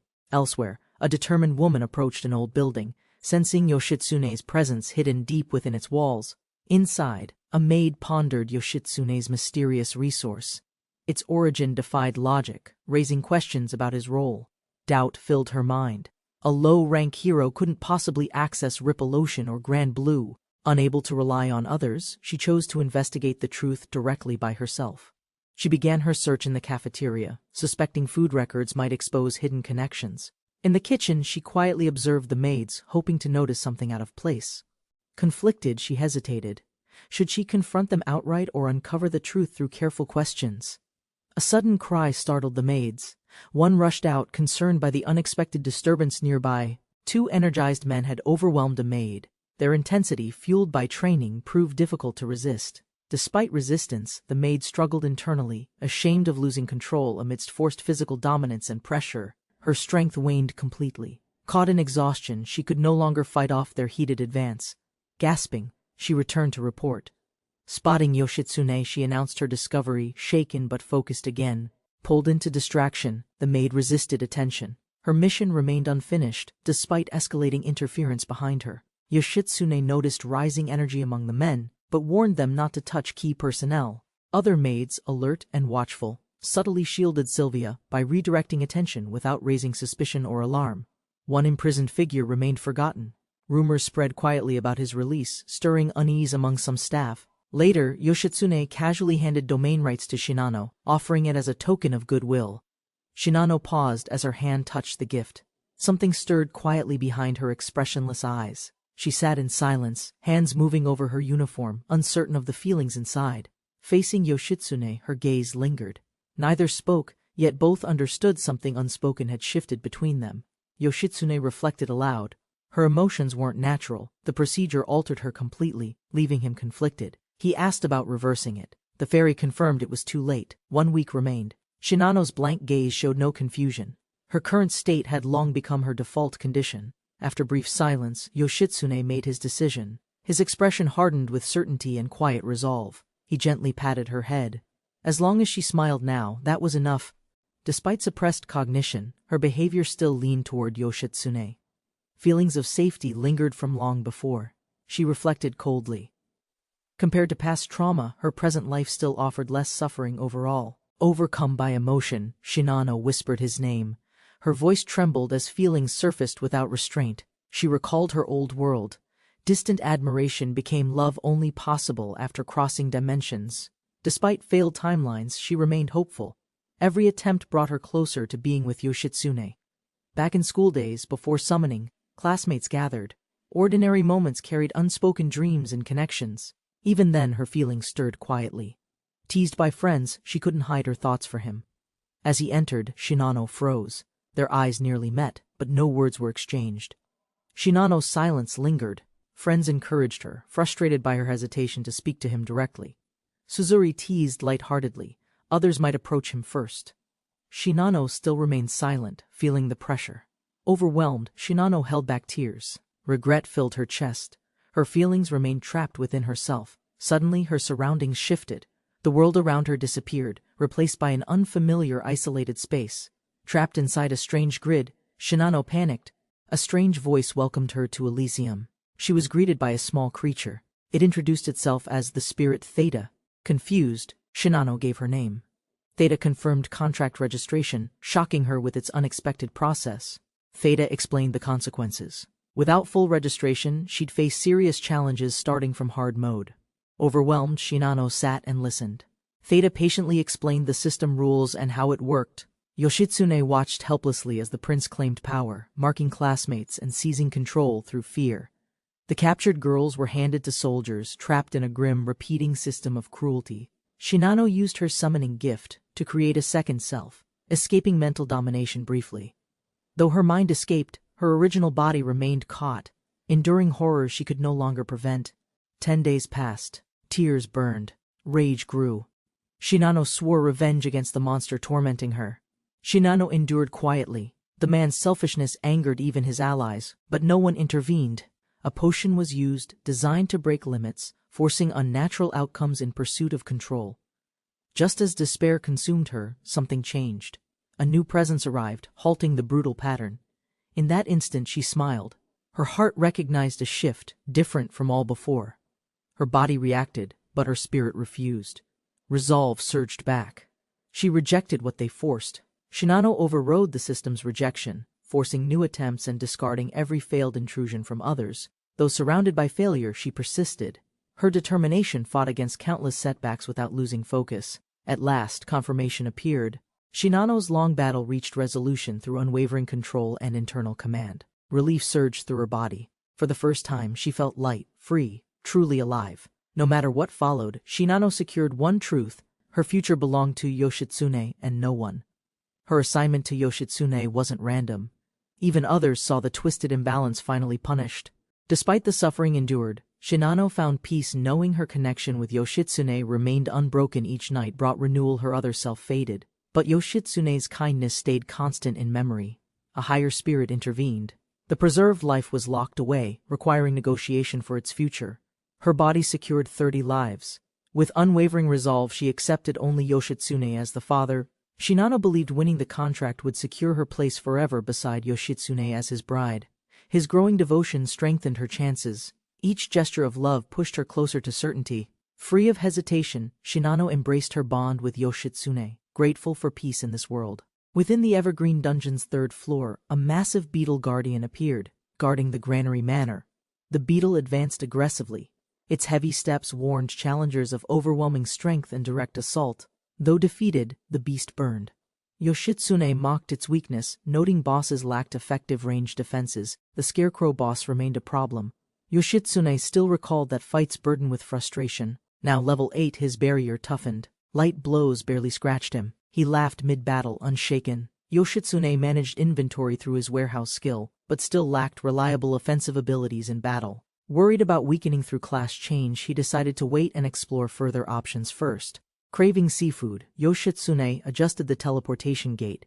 Heading to a new area for ingredients, he began listing fish enthusiastically, unaware someone dangerous was watching him from nearby shadows. Without warning, a man screamed and charged. Yoshitsune turned, startled by the sudden hostile ambush. The man attacked again, recklessly. Yoshitsune's surprise shifted to silence as the attacker was launched. Yoshitsune stood puzzled. The event felt off. He questioned if this counted as a crime. Yoshitsune later learned the man followed him using dungeon teleportation triggered by close-timed entry. Unfortunately, the location was dangerous. The attacker landed in the 2nd floor's deep ocean zone. Without land or defense, he faced a monstrous shark. His scream vanished beneath the water. Yoshitsune watched the aftermath unfold, puzzled and disappointed by the attacker's sudden betrayal and death. The man was fixated on Shinano, letting jealousy drive him into a reckless ambush. He had waited to strike. Other soldiers disliked Yoshitsune, gaining Shinano, fueling the resentment. Yoshitsune never investigated further. The attacker was lost, swallowed by sea monsters and soon forgotten. Yoshitsune pressed forward, facing a new danger. A massive sea creature rose with terrifying strength. Yoshitsune faced a monstrous sea guardian. Its massive size hinted at unmatched strength and danger. He tightened his grip, aware this battle would be hard. Still, he moved without hesitation. Victory was his. The floor's control was granted, though he felt strangely unsatisfied afterward. Reaching the 3rd floor, Yoshitsune marveled at a vast sea hole beneath calm waters. He drifted downward slowly, eyes locked below. Curiosity stirred. Something unknown waited at the bottom. Yoshitsune hovered near the sea hole when a sudden force pulled him into darkness. Emerging below, he faced Leviathan, the monstrous dungeon master with fangs and towering serpentine form. He hesitated, unsure if this beast truly posed a threat or was simply intimidating. Without warning, Leviathan launched a furious blast, forcing Yoshitsune to strike first in self-defense. A roaring wave split apart as their powers clashed, energy erupting through the entire cavern. The force of the blast sent him flying uncontrollably across the sea's reflective surface. He hit the ground hard and rolled, barely surviving the Leviathan's overwhelming surprise strike. Panicking, he begged the operator for an emergency extraction before another attack landed. The system warned him the Leviathan could still reach them. He had to flee. Finally teleported away, he collapsed, exhausted, deciding work and rest could wait until tomorrow. Yoshitsune hesitated outside the room, weighing politics against action. It was already too late. He greeted a startled soldier, trying to strengthen ties after the strange soldier's earlier ambush. Despite unease, he distributed seafood like always, but something behind the soldier drew his concern. The informant warned him. 2 female heroes, one disguised as a maid, were investigating him. Yoshitsune asked if they were beautiful. His comrades sighed, frustrated by the unserious response again. The maid's beauty was praised, but their masked identities left him with lingering curiosity. He grinned confidently, believing beautiful enemies weren't so bad if danger came with charm. Suzuri Fujiki stood calmly in uniform while others questioned his knack for attracting new girls. Suzuri spotted a familiar face among the maids and softly called out to her. Recognizing each other, Suzuri and Shinano stepped closer and shared a long-overdue silent embrace. Suzuri hesitated, her hand twitching. Then she embraced Shinano tightly, tears gathering in her eyes. Their reunion surprised everyone. Yoshitsune wondered if sharing a surname meant more than just coincidence. Yoshitsune confirmed Epsilon's report. Suzuri and Shinano both had implanted thought suppression protocols already activated. To celebrate Suzuri's arrival, Yoshitsune invited everyone to a seafood feast, lifting everyone's spirits. A glorious seafood bowl arrived, shimmering with flavor. The group cheered, setting aside worries for now. The girls admired the seafood, grateful and impressed by its beautiful, perfectly arranged presentation. The host smiled warmly, offering more food while thanking them for coming to the gathering. Suddenly, a stern maid pointed at him, claiming she had finally caught his suspicious tale. Everyone stared in confusion as the maid appeared unfamiliar, raising questions about her sudden arrival. He calmly offered her food, but she declined with a raised hand and guarded expression. The ground cracked loudly as a silhouette emerged, shocking Yoshitsune with its overwhelming presence. Two armored women confronted Yoshitsune, demanding answers about his authority while preparing to attack without mercy. The ruins smoked behind them as Yoshitsune faced the mysterious armored women without flinching. Accused of possessing forbidden authority, Yoshitsune listened while the maids issued their direct, threatening warning. Realizing the danger, Yoshitsune urged the others back, knowing hostages would only complicate things further. Determined to protect everyone, Yoshitsune steadied himself, refusing to lose face before those he loved. With tension high, Yoshitsune launched forward, throwing off his cloak, prepared to counter whatever came next. Yoshitsune countered quickly, unleashing a powerful blow before the enemy could prepare for defense. Their counterattacks came swiftly, fists filling every gap, preventing him from finding an easy target. He realized humans were unpredictable opponents, unlike monsters he had faced before in battle. Jumping high, he found a temporary safe zone and prepared to strike from above. Their movements blurred below. He gritted his teeth, unable to land a single clear shot.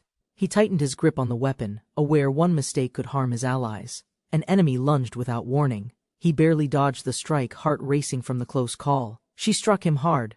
The blow sent him crashing through debris, collapsing before shocked onlookers. The girls panicked as Rena stepped forward, ignoring their pleas, determined to protect him herself. In silent resolve, Rena reached for Suzuri's hand. Together, they faced what came next. The two maids exchanged a firm nod. Something had to be done immediately together. Yoshitsune collapsed, wounded and exhausted. The maid stepped forward, asking if he could finally talk. He smiled weakly, joking about memory loss from the hit. He had forgotten the topic. She casually suggested hitting his head again. Her calm tone made him tense with suspicion. Before he reacted, the black-haired maid lunged forward and struck him hard in the chest. Shinano silently approached him and leaned close. Her blank eyes showed no trace of recognition. Suzuri's expression mirrored Shinano's vacant stare. Confused, Yoshitsune demanded an answer from the both. Before they could reply, Yoshitsune sensed something strange. A presence was distorting the air nearby. A spirit named Ipsilon materialized, speaking cryptically. She offered choices beyond his understanding, altering reality's flow. Suddenly interrupted, Renka's voice called Yoshitsune back. He turned as she stormed toward him, furious. They gathered around Yoshitsune to support his memory. The masked warriors offered a strange suggestion. Without warning, the masked warriors charged forward. Renka shielded the maids from the explosive impact. A silhouette emerged from smoke and wreckage. Shocked eyes stared as unknown power stirred within him. Yoshitsune's body glowed. His class changed instantly. The adventurer had now become the Astro King. Renka and Ryuko, shaken from a failed strike, retreat. Their commander shouts, unwilling to accept defeat. Fueled by frustration, Renka and Ryuko charge again, aiming to overwhelm Yoshitsune through combined strength. Yoshitsune deflects both attacks. A new barrier activates, confusing the maid leader observing from afar. As smoke clears, Yoshitsune stands calm. The maid gasps, questioning how a low-rank hero resists them. Revealing his hidden power, Yoshitsune declares mastery of Astro King's skill. His enemies freeze in disbelief. Yoshitsune laughed nervously, pretending to be confident, while his enemies retreated out of confusion alone. Despite his victory, Yoshitsune admitted he didn't understand what happened. Ipsilon's sudden reaction drew concern. Yoshitsune noticed Ipsilon trembling. A maid warned them back as something abnormal began to manifest. Ipsilon floated, flanked by summoned creatures. Their presence radiated power and signaled a system-level transformation. The summoned beasts initiated a process. Ipsilon scanned for weaknesses, identifying unpatched zones and security gaps. With full authority transferred, Ipsilon gains system-level control from both Omicron and Theta spirits. Ipsilon activates deep system commands, overriding fate rules and initiating unauthorized independent operation protocols. A warning appears, alerting Yoshitsune that system stability is failing due to heavy data load. Ipsilon begins enhancement protocols. Yoshitsune is overwhelmed by sudden class upgrade options displayed in front. Ipsilon explains a Master Guardian must be defeated first.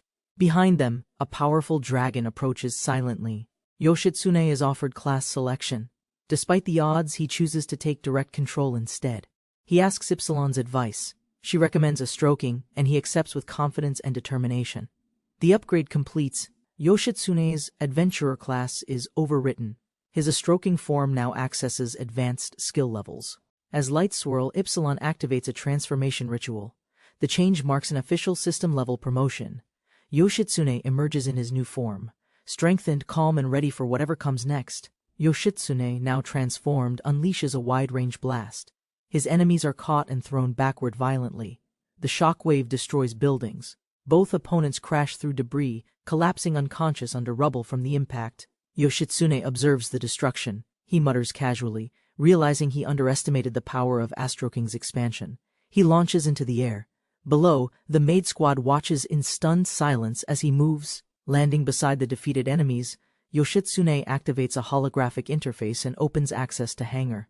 A special potion enhances recovery. Its continued use boosts vitality and may delay natural aging. The maids maintain their stamina through daily potion use, prepared for repeated physical or tactical demands. After the confrontation, Yoshitsune observes the aftermath.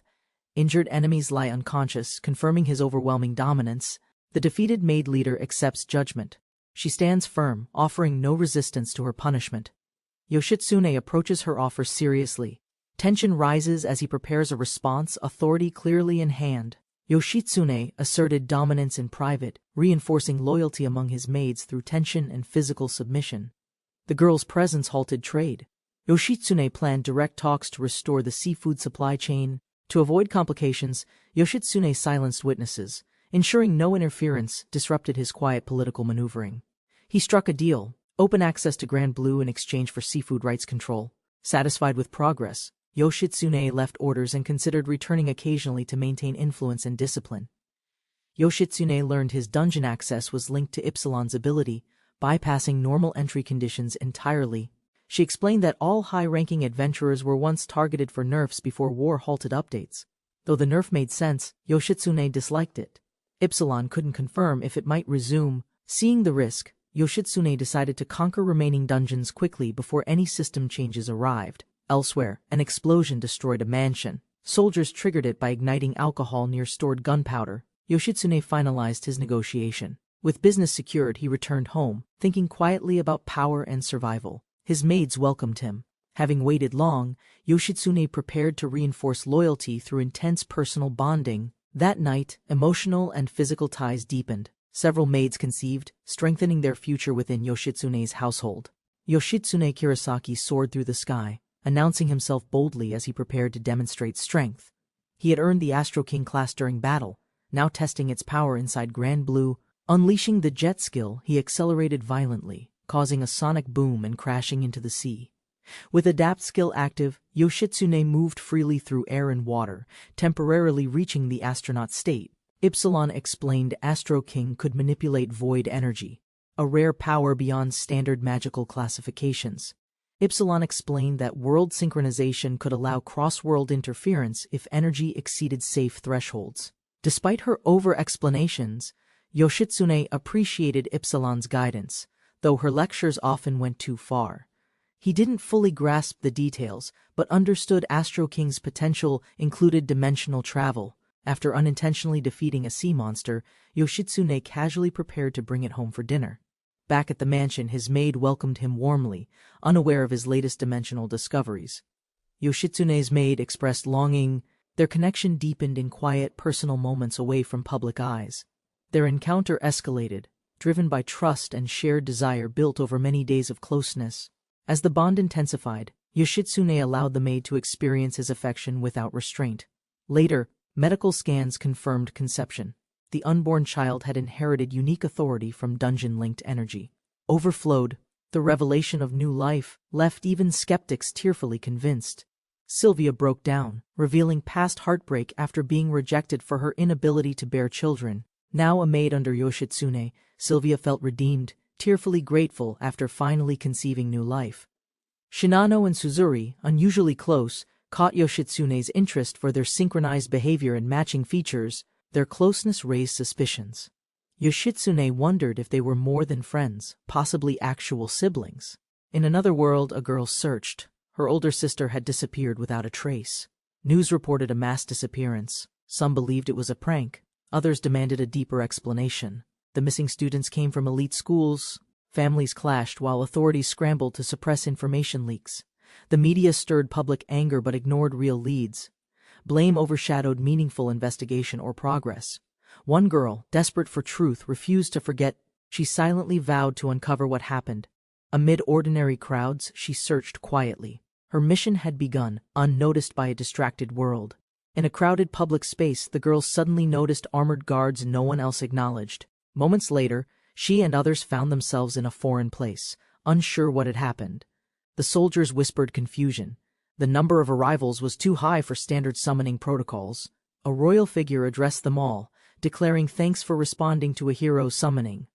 Still disoriented, she followed orders. Seeing others confused too, she felt briefly reassured in silence. She looked back, realizing her naivety. None of them saw the trap until too late.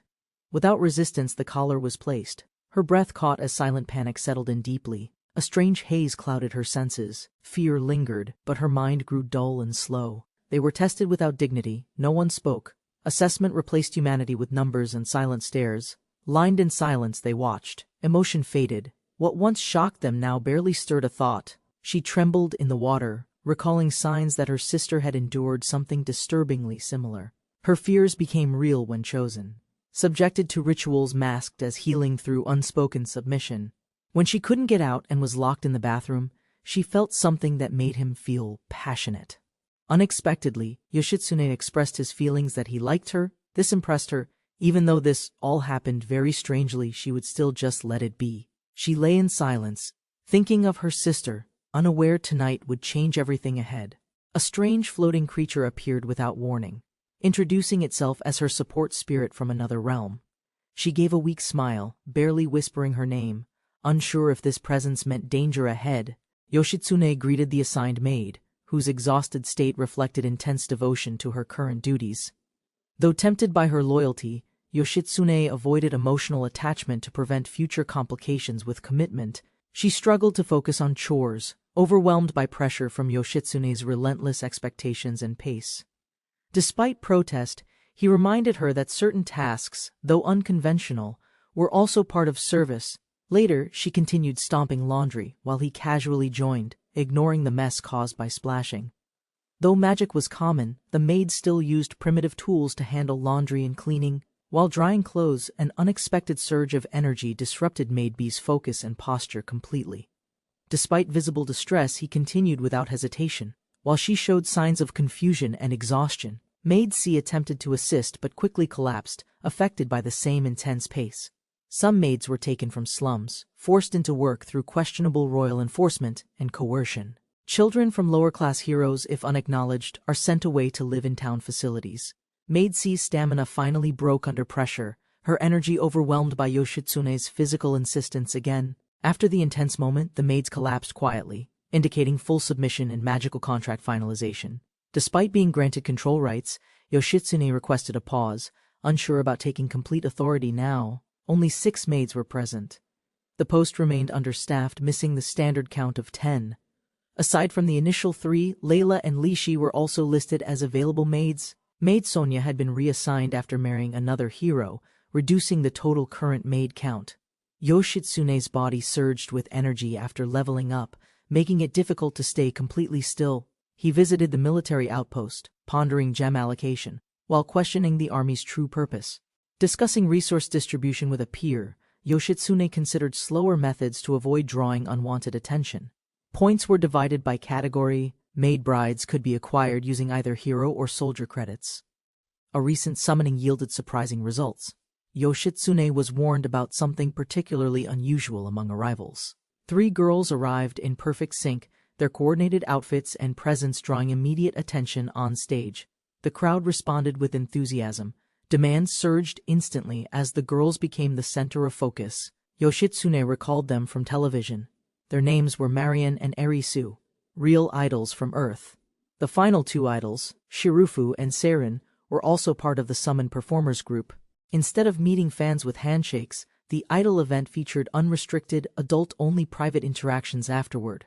Female classmates received little attention, forgotten as others took spotlight. He reflected on what changed. Although nostalgic, he engaged all 9 girls, finishing with emotion dulled by routine gratification. In another hall, Yoshida's death was mentioned casually, while others indulged in leisure without concern. Inside the bathhouse, rumors spread quickly. Yoshida's mistake became a cautionary tale among trainees. Despite losses, leveling results were promising.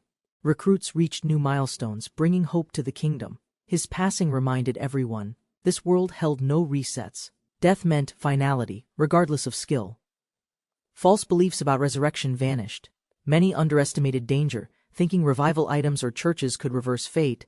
Discouraged by reality, some chose to stay intermediate, avoiding risks and embracing a simpler path. Inside the residence, scheduled dungeon runs balanced with indulgent sessions involving multiple assigned maids per room. Life offered luxuries beyond expectation. Food, shelter, and freedom made the hero's world feel surreal. Intermediate heroes shared stories while relaxing, recalling countless sessions that blurred together without clear memory. To maintain stamina, their meals included enhancers. Overuse led to dependency and physical discomfort during rest. Though trained for exploration, heroes were reassigned. Their main task was now population growth through partners. Dungeon exploration remained mandatory. Enhancer supplements were secretly designed to raise physical drive between missions. Even if aware of the agenda, most embraced their role without resistance or hesitation. A fierce beast charged across chaos pasture. A knight stood firm, shield raised for impact. The knight blocked with brute strength. Dust scattered. The beast staggered but wasn't defeated yet. The beast halted briefly. The party seized the moment and rushed forward without hesitation or plan. Yoshitsune observed from afar. Their tactics seemed excessive for such a low-level monster challenge. Unbothered, Yoshitsune walked away. Another beast lunged at him, but he swiftly countered without turning. Yoshitsune thanked Ypsilon for the support. He wanted strength, not status, and trained harder. Ypsilon felt pressured by Itu's growth. She swung her weapon, obsessed with surpassing him quickly. Yoshitsune inspected the maid's quarters. The modest room revealed how simple their living space truly was. A faint cosmetic scent lingered in the air. Yoshitsune noticed subtle traces of feminine presence. Though larger than his own, the room felt cramped. Sharing space with 5 others changed everything. The maid explained their nightly duties. Few were ever asleep together due to rotating assignments. Yoshitsune learned the head maid shared quarters too. The hierarchy made resting together feel awkward. 3 maids hesitated, gently suggesting Yoshitsune rest there, since beds and space were already available. Without waiting, they removed their uniforms, expecting closeness. Yoshitsune remained silent, caught off guard. He noticed lingering warmth and scent. The room held traces of others who'd come before. Yoshitsune's involvement was finalized. The maids rested quietly after fulfilling their expected nightly assignment. Apprentice status restricted their privileges. Certain expectations were normalized, leaving little choice or autonomy. Yoshitsune received full authority over select individuals. The power shift aligned with the system's hierarchy. He intended to formally claim them as wives. The arrangement began with ownership acknowledgement. Until official steps were completed, Yoshitsune kept them secluded, ensuring no interference from outside influence. Sylvia greeted the new maids warmly. Her demeanor had softened significantly since her recent pregnancy. The sudden change in her behavior surprised the others, leaving them confused and slightly uneasy. With everyone gathered, Yoshitsune noted the room's size. Sharing space now felt tighter than before. He made a suggestion. One maid firmly rejected it, setting clear boundaries before further discussion. They debated escape. Yoshitsune proposed carrying each maid alone if needed. Despite the complexity involved, escaping with 8 companions seemed impossible. The kingdom's borders were dangerous and heavily watched. Unspoken truths about female heroes emerged. Their treatment had been deliberately hidden from male recruits. Planning continued. They agreed the next summoning event might offer their best chance to leave. The reset process would clear the way. But every current hero faced forced evaluation first. The ceremony sorted heroes by worth. Those deemed unfit were quietly discarded by the system. Yoshitsune recognized her trust. Her words hinted full loyalty, binding her closely to his cause. He considered using exile as cover. Disguise and timing might protect the maid wives' safety. He planned to complete their purchase quietly. Suspicion grew, and bribery was now an option. A risky but believable tactic emerged. He'd pose as a fallen hero craving personal company. The strategy was accepted. Yoshitsune turned to Sylvia, asking when the time limit expired. The castle was divided into sectors. Hero summoning followed strict cycles every 30 to 40 days. Yoshitsune calculated remaining time. With 30 days left, the team prepared for final arrangements. New heroes were hardened through dungeons, rewards, and manipulation. All were unknowingly conditioned for reproductive roles. The system's training warped young minds. Personal connections were replaced with programmed instincts and expectations. Space was limited. A maid proposed repurposing the hall. Rivals' removal was casually considered necessary. Yoshitsune hinted at eliminating obstacles. Sylvia reacted sharply, rejecting any thought of direct conflict. Fortunately, Suzuki and Takahashi would depart once promoted. Their removal would occur naturally through rank advancement. At the intermediate hero hall, Stella led the maids to greet the newly promoted. The lined-up maids masked unease. Some smiled, while others observed silently with uncertainty and tension. Suzuki and Takahashi questioned her attitude. Stella calmly introduced herself as the hall's head maid. They asserted dominance quickly, declaring wives held higher status than all maids, including Stella herself. Faced with pressure, Stella demanded respect. The two hesitated as maids around them grew nervous. Suzuki and Takahashi offered mocking encouragement. The maids, emotional, misunderstood their tone as genuine support. Tension escalated as one maid's status was insulted. Power imbalance led to harsh confrontation. She was forcibly restrained as they declared their intention to impose discipline through harsh correction. Their actions continued without pause. Her resistance was ignored while dominance was clearly asserted. Amused by her reaction, he evaluated her condition, interpreting it as potential for future control. One of the maids, exposed to the hero's power, began trembling from an overwhelming sensation. The hero's presence caused reactions beyond control. Ordinary maids struggled under his growing magical influence. A second group was summoned. Their expressions shifted as the hero approached with confident anticipation.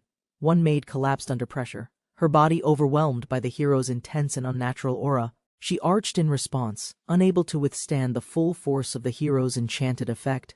The maid struggled to keep composure as the pressure of magic overwhelmed her completely inside. From afar, two figures observed the chaos inside the building, partially hidden by the hedges. They spoke casually. Though smiling, Yoshitsune understood this outcome was more intense than originally planned. Later, Yoshitsune outlined a strategy to accelerate maid development through continuous experience-gathering methods. The maid, realizing his intent, praised Yoshitsune's brilliance. Her promotion felt closer than ever. A maid proposed involving those absent, framing it as a favor before they were dismissed. Others grew suspicious, noticing two maids exploiting the hero's presence to fulfill personal gains quietly. The accused maids behaved boldly, expressing unchecked desires and treating their access as entitlement, not service. Yoshitsune sensed their lack of loyalty. Another maid insisted it was better without their influence. Though concerned about replacements, Yoshitsune learned staffing issues in other halls limited any maid reassignment options. A maid proposed delaying the mission, but Yoshitsune had no intention of waiting longer. Without hesitation, Yoshitsune dashed off. His plan was clear: start dungeon training while energy remained.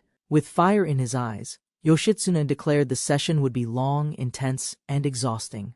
Yoshitsune knocked on the door, joined by a maid, attempting to summon one of the heroes. He paused. The aura inside confirmed someone was there, though they hadn't responded at all. Inside the room, Hiro was fully distracted, ignoring the knocks and refusing to stop midway. He focused on Alice alone, calling her beautiful, asking her to only show affection privately. In his vision, she appeared as something pure and magical, unlike others he had known. Their bond intensified in private. He struggled with guilt while surrendering to emotion and sacred trust. Alice responded fully, her body overtaken by sensation. Their shared moment crossed all physical limits. The two remained close. They embraced repeatedly through the day, overwhelmed by deep emotional connection. A strange creature appeared nearby. It commented sarcastically, disrupting the mood with an awkward presence. Annoyed by the talking spirit, she snapped. The dolphin-like guide only mocked her frustration. Conflicted thoughts overwhelmed him. He wrestled with guilt, devotion, and the dolphin's relentless interruptions. He saw Alice as sacred. Her acceptance softened his shame and strengthened their emotional closeness. A ritual of cleansing began. He poured a tonic gently, careful not to harm her. The dolphin mocked his sincerity. It suggested replacing devotion with indiscriminate indulgence. Testing his resolve, he resisted the urge to lash out. Alice remained unaware of the spirit's presence nearby. Yoshitsune swore to change himself, vowing to become Alice's gentle, composed, and noble protector, but his patience shattered instantly. Rage igniting as something unexpected shattered his peaceful resolve completely. Bursting through the door, Yoshitsune's reflexes kicked in. Narrowly dodging the violent strike hurled his way. He landed safely but stared uneasily. The damaged door showed how serious the threat truly was. Inside, a furious girl lunged with blades, mistaking him for a danger she had imagined. Yoshitsune was greeted cheerfully. The girl apologized casually, unaware of the danger she'd just caused. Despite her exposed state, Yoshitsune stayed focused. He explained the plan while avoiding any direct gaze. The two restrained men lay unconscious. Their reckless acts had led to swift, efficient punishment. Yoshitsune evaluated them. Their weakness shocked him. None were eligible for class change due to depleted strength. With paper bags and dramatic flair, Yoshitsune and ally transformed into justice-driven masked enforcers. Instantly, strange creatures burst from the ground, ambushing violently. The masked duo launched their counter-strike instantly. Yoshitsune and his ally unleashed a synchronized blast, tearing through the terrain with overwhelming force. They charged forward relentlessly. Though unsure about the logic, experience points still accumulated from each skirmish. With a light-hearted resolve, they continued clearing threats. Explosions echoed while monsters vanished without resistance. Suddenly, an eerie skeletal figure descended. Yoshitsune reacted instinctively, shielding himself from the devastating impact above. Yoshitsune stood firm as his counterattack landed precisely, neutralizing the enemy's final burst of energy. He reflected calmly on progress. Even weaker allies had grown, surprising him with steady development results. One girl exploded with power. Though classified as a sage, her fighting looked purely berserker-driven. Two victims lay twitching on the ground. Although conditions were met, something looked unusually off. Worried by odd reactions, Yoshitsune prescribed potions. The sudden power-up seemed to affect their bodies strangely. Yoshitsune and his companions schemed further. Morning neared, but their obsession with progress only grew. Suzuki endured the potion. Behind the struggle, Yoshitsune claimed it also improved future class possibilities. Next morning, the two groaned from headaches, unaware their stats had advanced during unconscious recovery. With results proven and allies secured, the temporary harem hall was completed and formally declared open. Sylvia leaned against the wall, heart pounding, overwhelmed by his presence and the rising physical tension. Her loyalty showed through silent endurance. She embraced each moment, knowing her devotion pleased him deeply. After securing the mansion, Yoshitsune claimed authority, reshaping rooms and bonds through trust and shared purpose.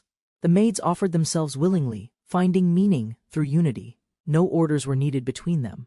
In the hallway, Anessa yielded. Their bodies moved instinctively, chasing comfort, not words, in that silence.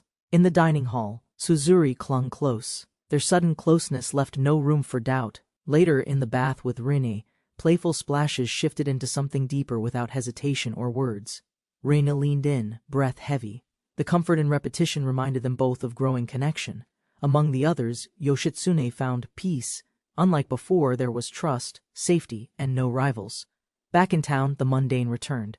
But now, even casual moments hinted at something unusual. He led her to the back storage. Shelves closed them in as tension steadily climbed. She yielded under pressure, overwhelmed by sensations. Her expression reflected surprise, effort, and rising intensity. Elsewhere, Shinano waited near the entrance. Her posture revealed anticipation mixed with growing emotional vulnerability. She looked up, searching for assurance. His gaze faltered, yet he moved forward with resolve. Shinano lay still afterward, breath uneven. The silence held everything they didn't dare speak aloud. After a quiet moment, he smiled. She seemed distracted, her thoughts already elsewhere with purpose. Without much hesitation, she spoke plainly. Her proposal hinted at something deeper than casual curiosity alone. The group gathered, with new roles forming. Even the maids now shared heroic responsibility and risk. But unchecked growth raised concern. Emotional balance mattered, though private affection sometimes blurred that intention quickly. To proceed, approval was needed. The head maid remained calm, leaving choices to personal willingness and trust. Shinano considered the warning. Her outfit, while traditional, might attract unwanted attention during teleportation. She changed quickly. Nearby, risque options hung openly, but her choice remained simple and practical. They arrived in Agrland's wheat field. It was calm, full of weak monsters for training. With a borrowed spear she prepared. Her task was support, careful not to overlevel. Focused and steady, Shinano drove the weapon forward. The training began with simple, deliberate motion. Shinano charged forward, spear in hand, striking down the monstrous prey with focused determination and speed. After the battle, she lay in the grass, sharing quiet intimacy beneath the sunlit sky. Refreshed, Shinano resumed the hunt, clearing beasts swiftly, her movements precise and unrelenting across the field. Exhausted again, she gave in to closeness, seeking warmth and comfort under a silent sky. Though meant to rest, passion lingered. Shinano's resolve wavered between duty, desire, and fleeting tenderness shared. He returned home after morning battles. A maid greeted him warmly as the midday sun rose. Their lunch was made from rare dungeon ingredients, pasta and pizza steamed with fragrant dungeon herbs. The group enjoyed the meal together. The flavors stirred warmth and silent surprise among everyone present. Suddenly, an unusual atmosphere built tension. A shared glance shifted the calm moment into something unexpected. As things settled, one maid reached out kindly. Shinano hesitated but smiled, letting curiosity lead her. Shinano gently guided Suzuri in training. Their bond deepened, like sisters facing trials together earnestly. Later that night, after hunting, tension softened. Bonds strengthened through private contact and unspoken mutual understanding. Restrictions existed. Women gaining strength faced unique consequences, especially in relationships with lower-ranked male companions. Elsewhere, rare-class females were discussed. Their strength and roles marked them as tools by certain officials. Once claimed by nobles, such women were used, shaped into loyal assets for harsh dungeon duties. Female warriors had many purposes, yet those without reproductive potential lost status within noble structures quickly. Once reaching high levels or surviving too long, women were barred completely from dungeon exploration duties. Rumors spoke of heroes breaking magical restraints by leveling up, rendering contracts and control measures useless. Powerful women inspired fear. Their strength made them unpredictable, especially if they regained independent thought suddenly. Unmanageable heroines were given to merchants with status, repurposed into obedient tools under private control. The castle's elite forces guarded the kingdom's core, ensuring order in the streets below. Within the training chamber, the summoned hero tested physical boundaries under the guise of resistance practice. Despite enchantments, the barrier only slowed him slightly, prompting deeper evaluation of compatibility and endurance. She struggled against the magical pressure, her body reacting differently to the forced synchronization attempt. Sweat covered her skin as reactions intensified, confirming the hero's control over barrier-linked stimulation techniques. Their dungeon training paused. He tested trust through roleplay, gauging reactions while monitoring her level stability. Suzuri's resistance faded into affection, shifting tension into mutual warmth, closing the night on gentler terms. A dragon crossed the void, soaring beyond gravity's pull, drawn toward a mysterious glowing vortex. The hero leveled up after battle, standing beside his companion who floated gently beside him. He arrived in Sky Forest, a dungeon with islands drifting weightlessly through a dark stellar void. Each island floated with unique gravity and vegetation, despite the lack of visible water sources. He approached a distant planet, stunned by remnants of a long-lost civilization's former technological greatness. Yoshitsune marveled at the floating isles, puzzled by their waterfalls defying logic and gravity. He asked about cosmic risks, but Ipsilon assured him the realm was dimensionally shielded and safe. Sky Forest was once an ark ship, later repurposed by Elysium into a dungeon environment. Yoshitsune noticed Ipsilon's energy surge, curious why she appeared unusually cheerful and outspoken during this mission. She explained Sky Forest lies beyond surveillance, granting rare freedom from the spirit system's normal oversight. Yoshitsune realized Sky Forest's low interference made it a failure, but perfect for magic users. A strange collar symbolized deeper meaning, while the maids confirmed its unspoken truth with quiet confidence. He reflected on Ipsilon's actions, realizing her kind guidance had been intentional from the beginning. Desiring control, Yoshitsune declared his intent to conquer the dungeon and defeat its powerful guardian. Without hesitation, he launched into battle, accepting the challenge with full force and unwavering resolve. Yoshitsune compared Jizu's power to Leviathan's, questioning if this foe would be equally difficult. He located Jizu, awestruck by its enormous form flying far beyond the dungeon's normal limits. Jizu had never been defeated, soaring outside the arena untouched since the field first opened. Yoshitsune wondered if the system's oversight failed or if confidence in old tech caused neglect. Jizu had once destroyed satellites, earning the title Demon of the Skies after Armageddon's end. Yoshitsune acknowledged the technology but questioned how to defeat a creature that roamed outer space. He worried about survival, knowing he couldn't operate in space without special conditions or support. With Astro King class at level 4, outer space activity was technically achievable through astronauts. Yoshitsune accepted the challenge, deciding to level up again and understand Astro King's full potential. He planned to gather weapons and equipment capable of damaging something Jizu's immense scale and strength. His strongest weapon failed against the colossal Leviathan. Even greater foes like Jizui awaited beyond. Realizing strength alone wasn't enough, he searched the hero office, hoping to find stronger assets. He discovered 4 trained idols, reassigned through special procedures, now serving loyally as hero companions. They performed intensely under his care, displaying energy and obedience gained through strict vocal training. Faced with control over them, he declined permanent changes, choosing prolonged service over personal gain. He chose restraint, fearing the fallout. Maintaining trust with allies outweighed the thrill of control. He embraced her one last time, savoring closeness before shifting focus to greater objectives ahead. To gain more power, he revisited a restricted site once avoided, seeking its dangerous potential. A fairy assistant recommended a path deeper within, where reports hinted at unstable threats emerging. A rare phenomenon had occurred. A monstrous guardian, unbound by floor, now roamed unpredictably above. A rare dungeon shift gave him hope to claim full authority before the challenge escalated. He arrived in Agraland. There, unmistakable tracks confirmed the ancient behemoth's unexpected surface presence.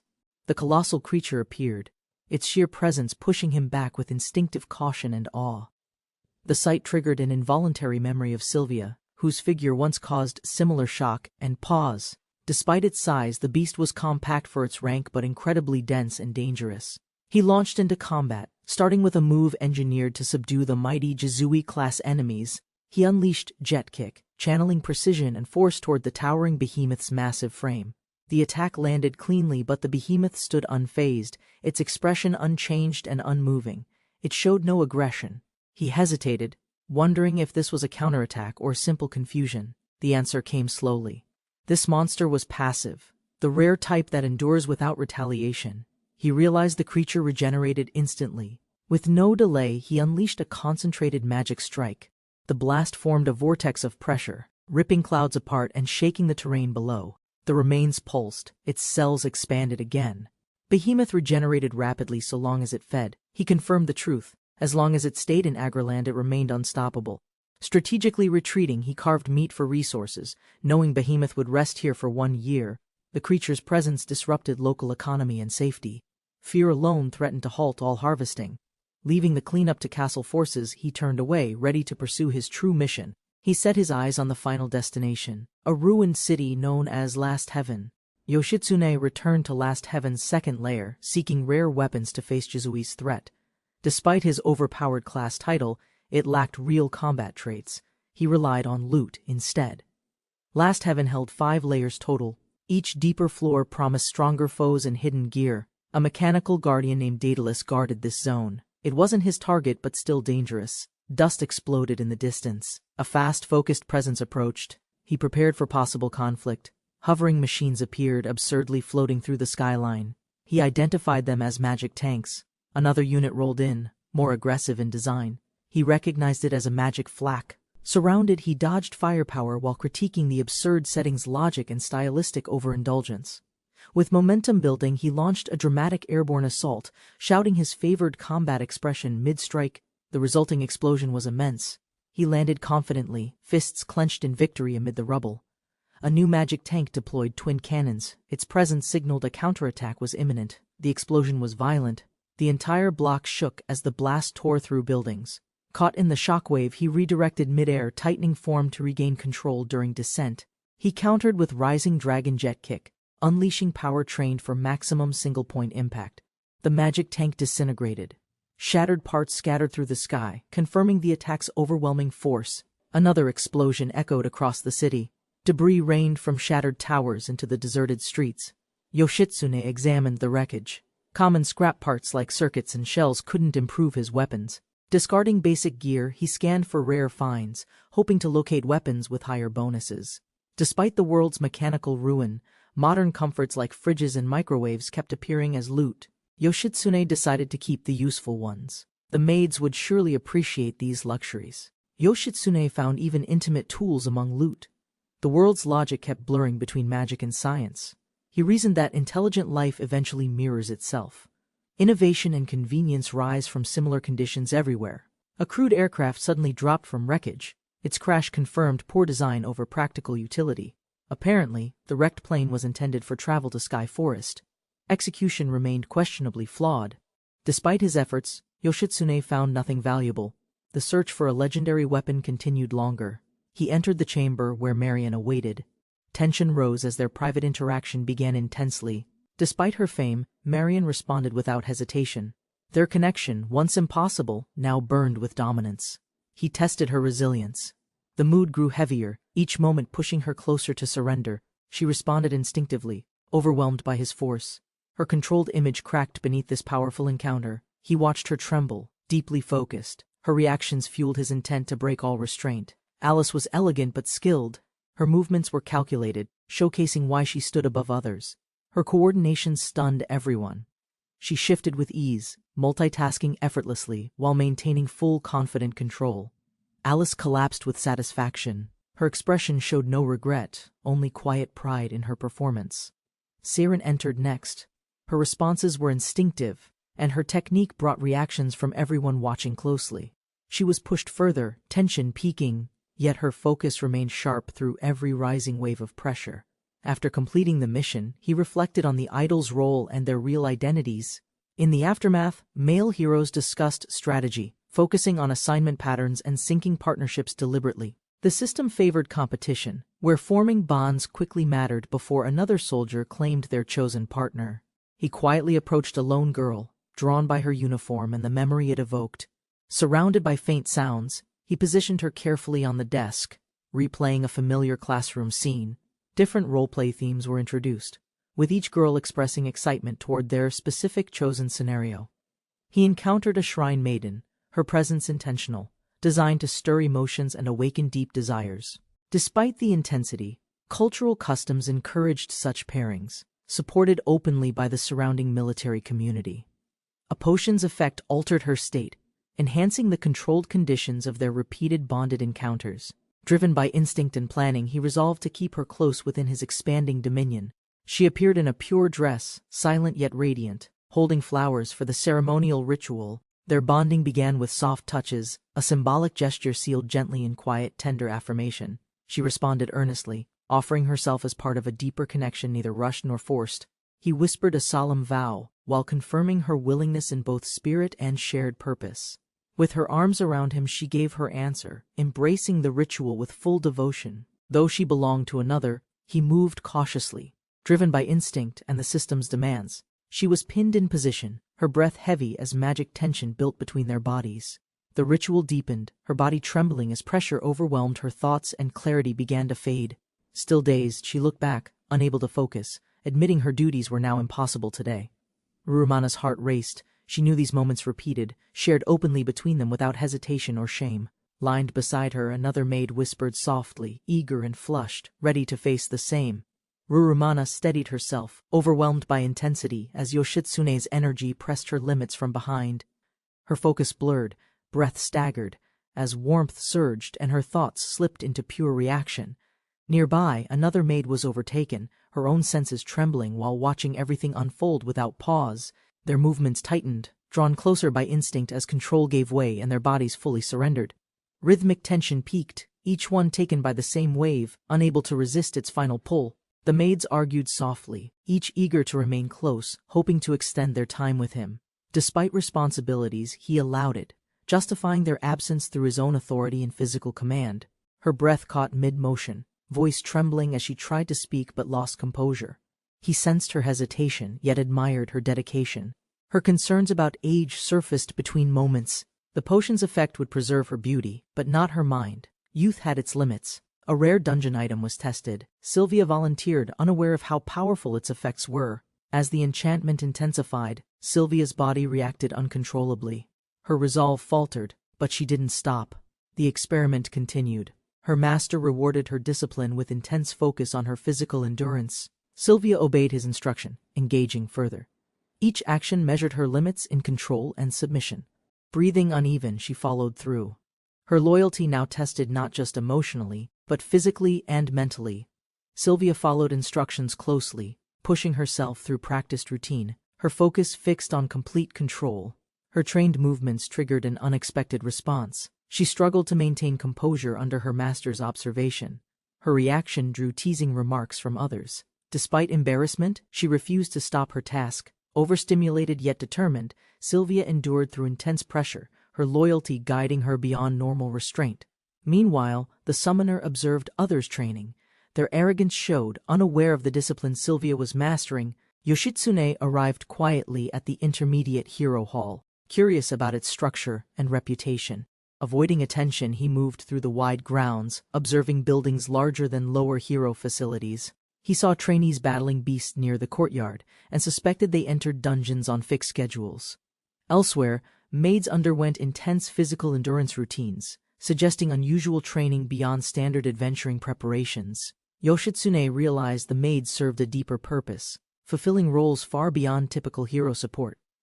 Yoshitsune silently observed the disturbing scene where maids performed duties with expressionless, drained faces. Several other maids waited nearby, dressed identically, ready to be rotated into the ongoing activity cycle.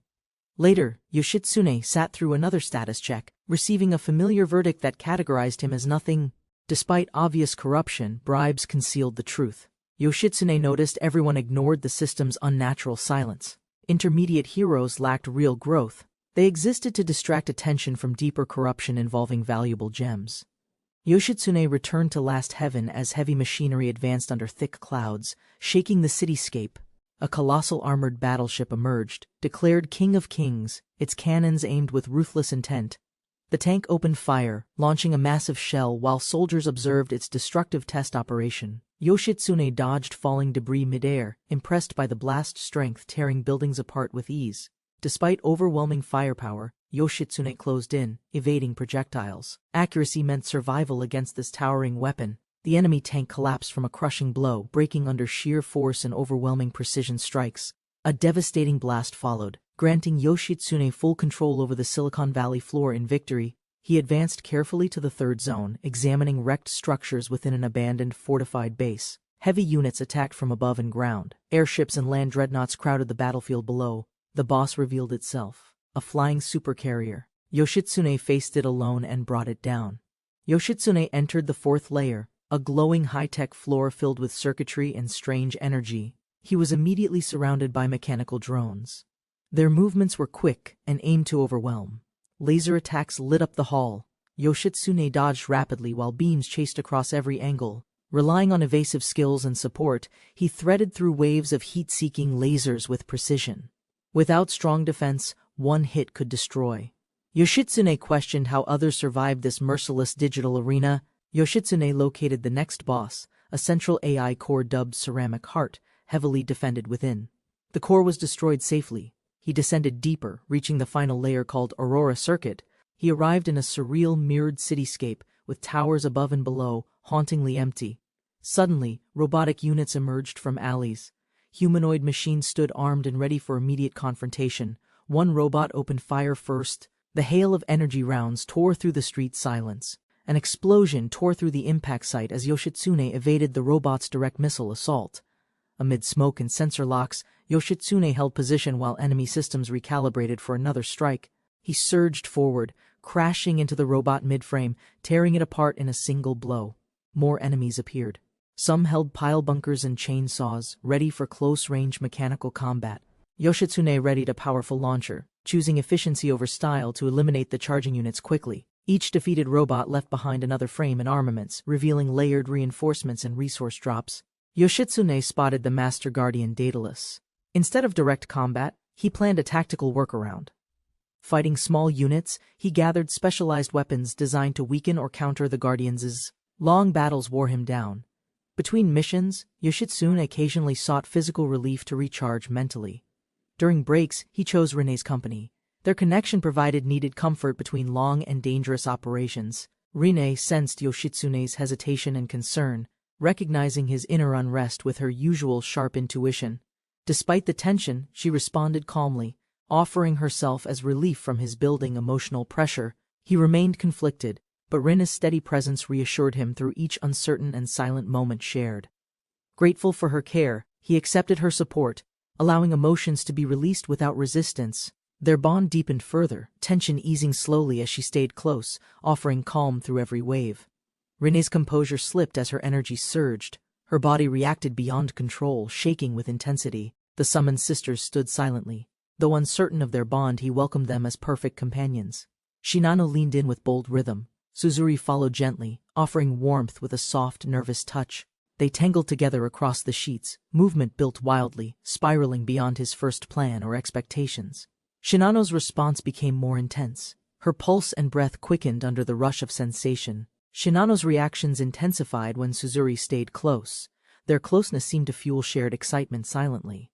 Her momentum burst too early. The sudden rush caught her off guard, leaving her breathless and stunned. Regaining focus, he shifted attention. Suzuri waited beneath him, calm but tense, ready for her turn. He moved gently, focusing again on Shinano. Careful gestures ensured balance as energy quietly surged once more. Together they moved in rhythm. Each supported the other as tension built naturally between locked eyes. Their connection deepened through motion. With energy renewed, he returned to them both without hesitation. The maid rushed to fetch a drink, nervous under the high-ranking guest's casual command. He lifted her chin with confidence, establishing control while promising attention she could not decline. Takahashi, the elite hero, reclined with practiced ease, fully aware of the admiration surrounding him. Satu entered quietly, catching Takahashi's gaze, their history simmering beneath the surface of formal greetings. While Takahashi teased, Satu remained calm, masking discomfort as the atmosphere shifted with silent competition. The high-rank hero hall stood as a symbol of privilege, designed to inspire ambition. Takahashi visited the lower hall, seeking different company beyond his usual overly familiar maid entourage. A moment turned physical, tension rising fast, as emotions and power mingled beneath forced composure. Between sharp words, veiled desires surfaced. Both heroes masked rivalry behind casual, irreverent conversation. They acknowledged indulgence wouldn't last, but neither planned to stop until the pleasure finally ran dry.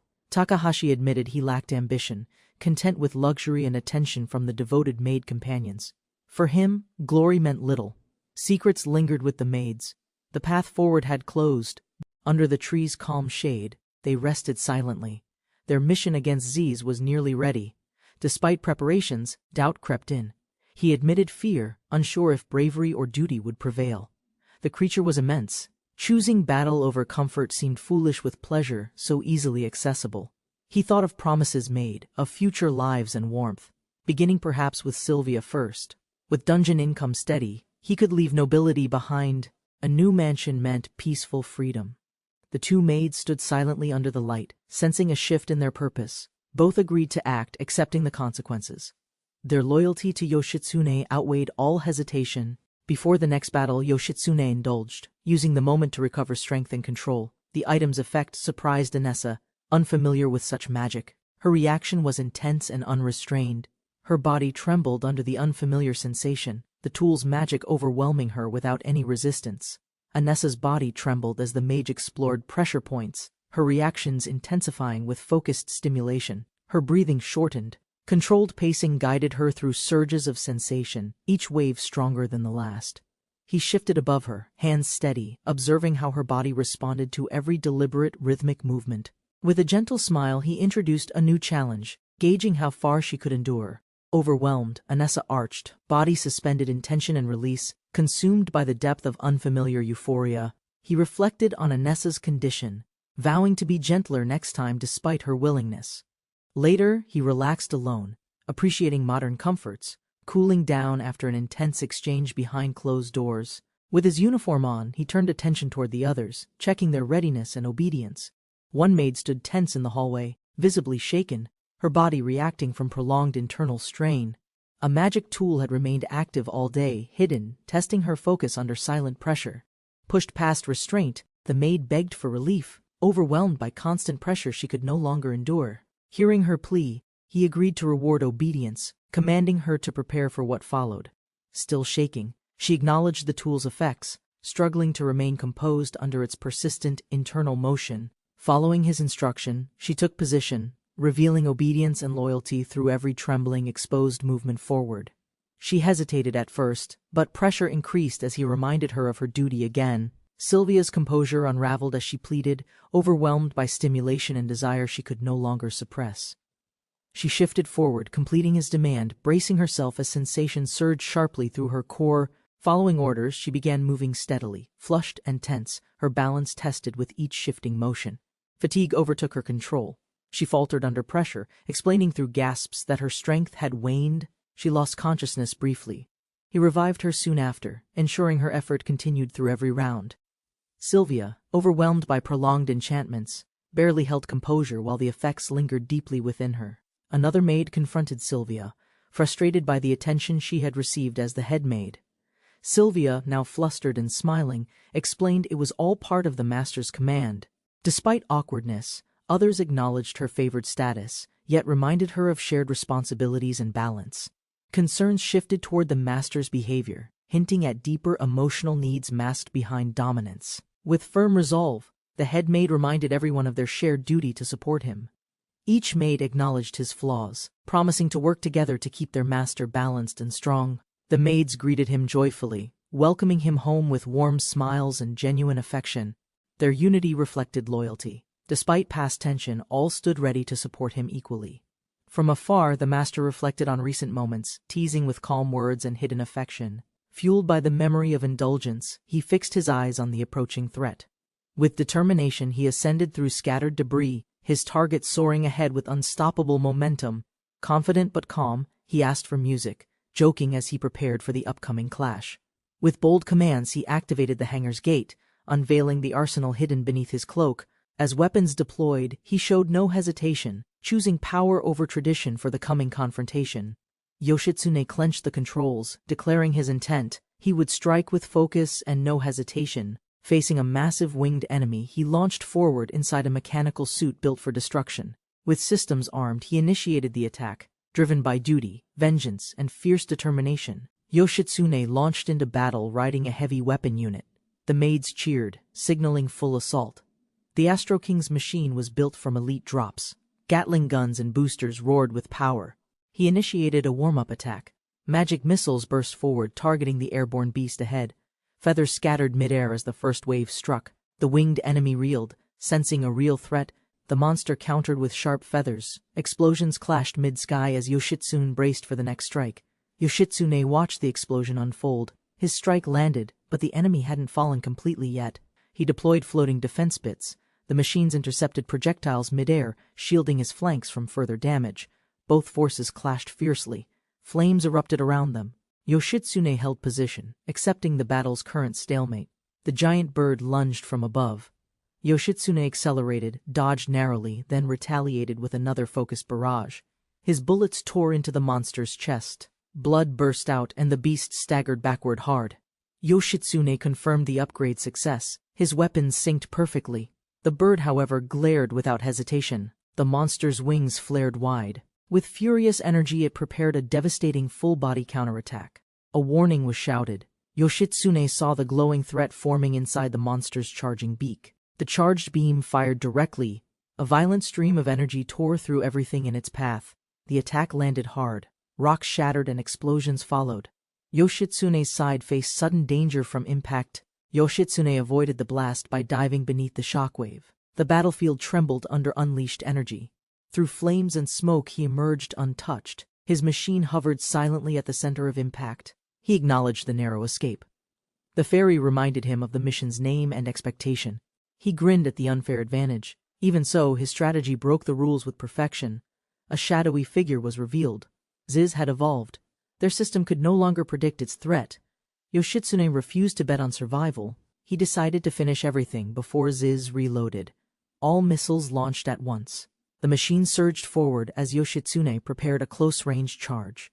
The wounded beast was struck again. Missiles pierced through its feathers, spreading deep internal damage. Explosions expanded outward. Light engulfed the sky. Yoshitsune stayed focused, watching Ziz vanish behind smoke. The moment of realization came too late. Yoshitsune descended fast, but Ziz had already moved. Ziz condensed energy in its mouth. Lightning spiraled around as it charged a concentrated sphere. Smoke erupted from its skull. Yoshitsune floated nearby, staring at the partially destroyed, trembling body. Ziz twitched violently. Electricity surged through its veins. Yoshitsune recognized a second transformation was beginning. The monster roared again. A new blast launched. Yoshitsune soared straight through its firing line.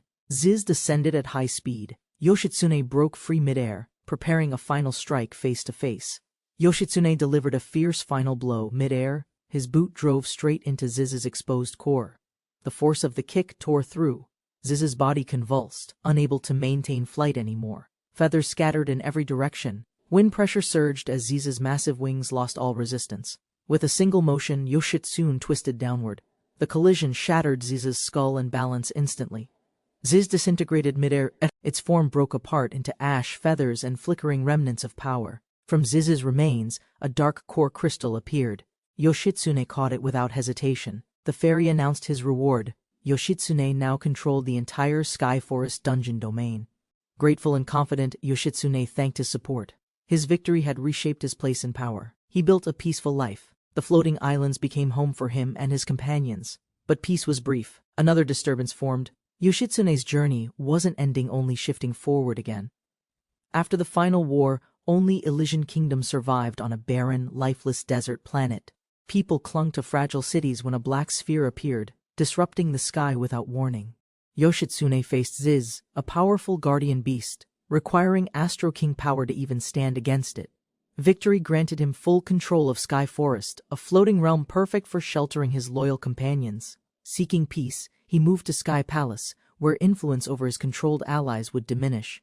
He discovered the palace was once an ark, equipped to sustain peaceful life in isolation. In the calm after conflict, Yoshitsune shared warmth and trust with one maid beneath the sky. The maid's movements reflected their closeness, a moment of shared heat and vulnerability between them. Their bond deepened as trust grew. He responded gently, ensuring she felt seen and secure. Intimacy escalated as they embraced openly, each touch affirming the loyalty she held toward him. Later, Yoshitsune received a system message confirming new life had formed through their shared union. As time passed, Ipsilon reappeared with grace, heralding change and a future shaped by legacy. While Yoshitsune played around, the maid demanded help, broom in hand ready to scold him. Tension rose as Rini confronted him. Jealousy hinted beneath formal duties and restrained frustration. Later, Yoshitsune enjoyed a calm afternoon, quietly hoping their peaceful home life would never change. Elsewhere, a vast fortified structure loomed in silence, its presence untouched by the nearby peace. Dark skies gathered above the distant castle, hinting at quiet unrest behind elegant stone walls. Servants lined the grand hall, bowing in perfect order as a presence approached with weight. Princess Esmeralda entered with disdainful grace, displeased by disorder, her authority cloaked in flawless elegance. Princess Esmeralda strode through the aftermath. Fallen bodies surrounded her, overcome by the chamber's hidden effects. She quickly recognized the air's cause. A dungeon-born scent designed to disturb control and discipline. Nearby, a man performed under enchantment. Esmeralda watched silently, her expression masking rising irritation and judgment. Her brother greeted her mid-act. She observed coldly, neither approving nor stopping his ongoing occupation within duty. Elsewhere, a mysterious woman with black eyes and unfamiliar clothing quietly observed from the shadows. Girls from distant worlds were gathered. Their fate, chosen not for battle but legacy. Dungeon resources governed the kingdom. Authority over their access determined royal power and succession rights. To ensure inheritance, repeated trials were forced. Probability ruled over bloodline stability and royal continuity. Emerging confidently, the brother resumed his role, unaware of the silent scrutiny around him. Esmeralda watched him coldly. His luck-born title meant nothing without worthiness to lead the realm. Among gathered nobles, a voice rose. She no longer wished to serve, but to rule.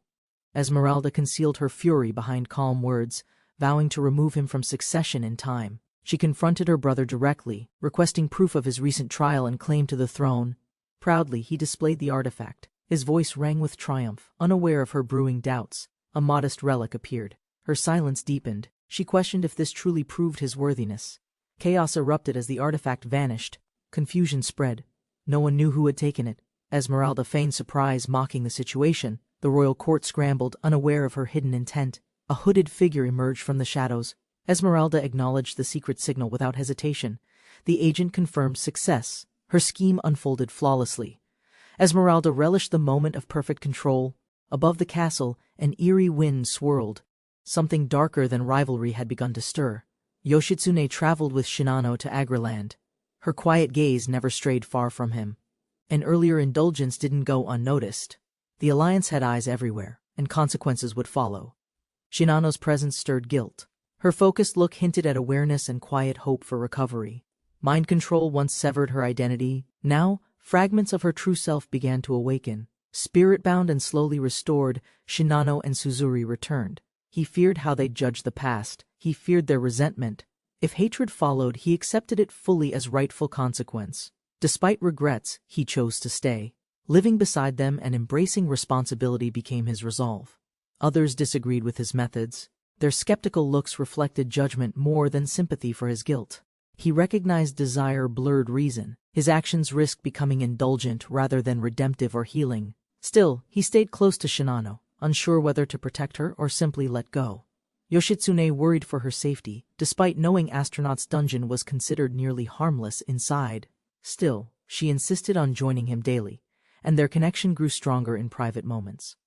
Outside combat, they gathered essential resources from weak creatures and crops needed for survival and growth. Sometimes he overcompensated, asserting dominance in subtle ways, though she always met him with eagerness. Their bond deepened in silence, expressions and closeness replacing words within their secluded, shared sanctuary. Yoshitsune sensed her affection, though unspoken, as their bond deepened with undeniable physical closeness. He confirmed no one was nearby but subtly introduced risk to excite her with uncertainty. Their plan succeeded perfectly. With no threats nearby, he watched her react in innocent fluster. They encountered the behemoth, an enormous harmless creature, long ignored by both locals and adventurers alike. Curious and calm, she nodded at Yoshitsune's question, hinting interest in the behemoth's gentle form. While collecting meat, Shinano quietly approached the ground, her movements slow and oddly uncertain. Yoshitsune grew alarmed by her silence. An alert system began scanning for spiritual instability nearby. The system's analysis started. Her readings were unusual, yet they waited for clearer confirmation before action. Shinano swayed unexpectedly.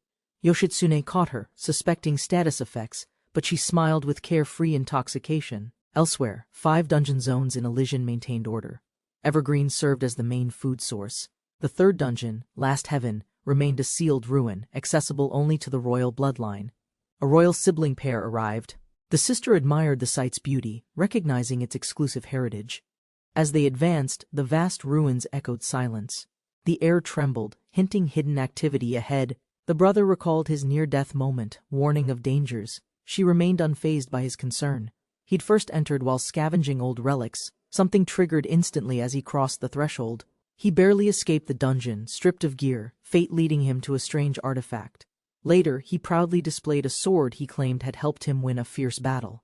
In truth, he couldn't unsheath the weapon. Its strength requirements far exceeded his current power.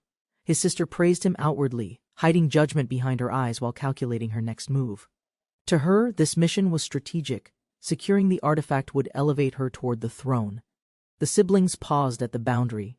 He reassured her they remained within a designated safe zone. He proudly declared himself knowledgeable, though his sister's skeptical gaze suggested lingering doubt and quiet judgment.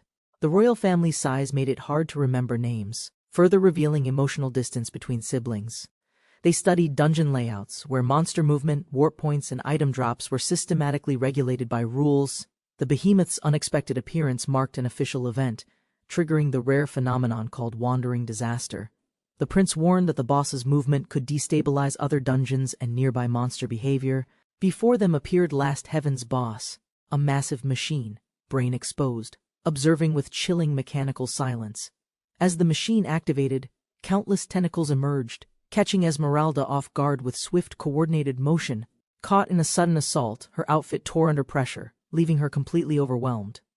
Her brother escaped toward the portal, abandoning her in panic as she called out desperately. The summoned warrior princess was suddenly restrained by a strange organism, struggling as tension overwhelmed her senses. Unexpected movements escalated rapidly, pulling her deeper into a containment ritual she neither understood nor resisted. An automated voice confirmed her binding. Unknown systems began scanning her form for compatibility and fusion.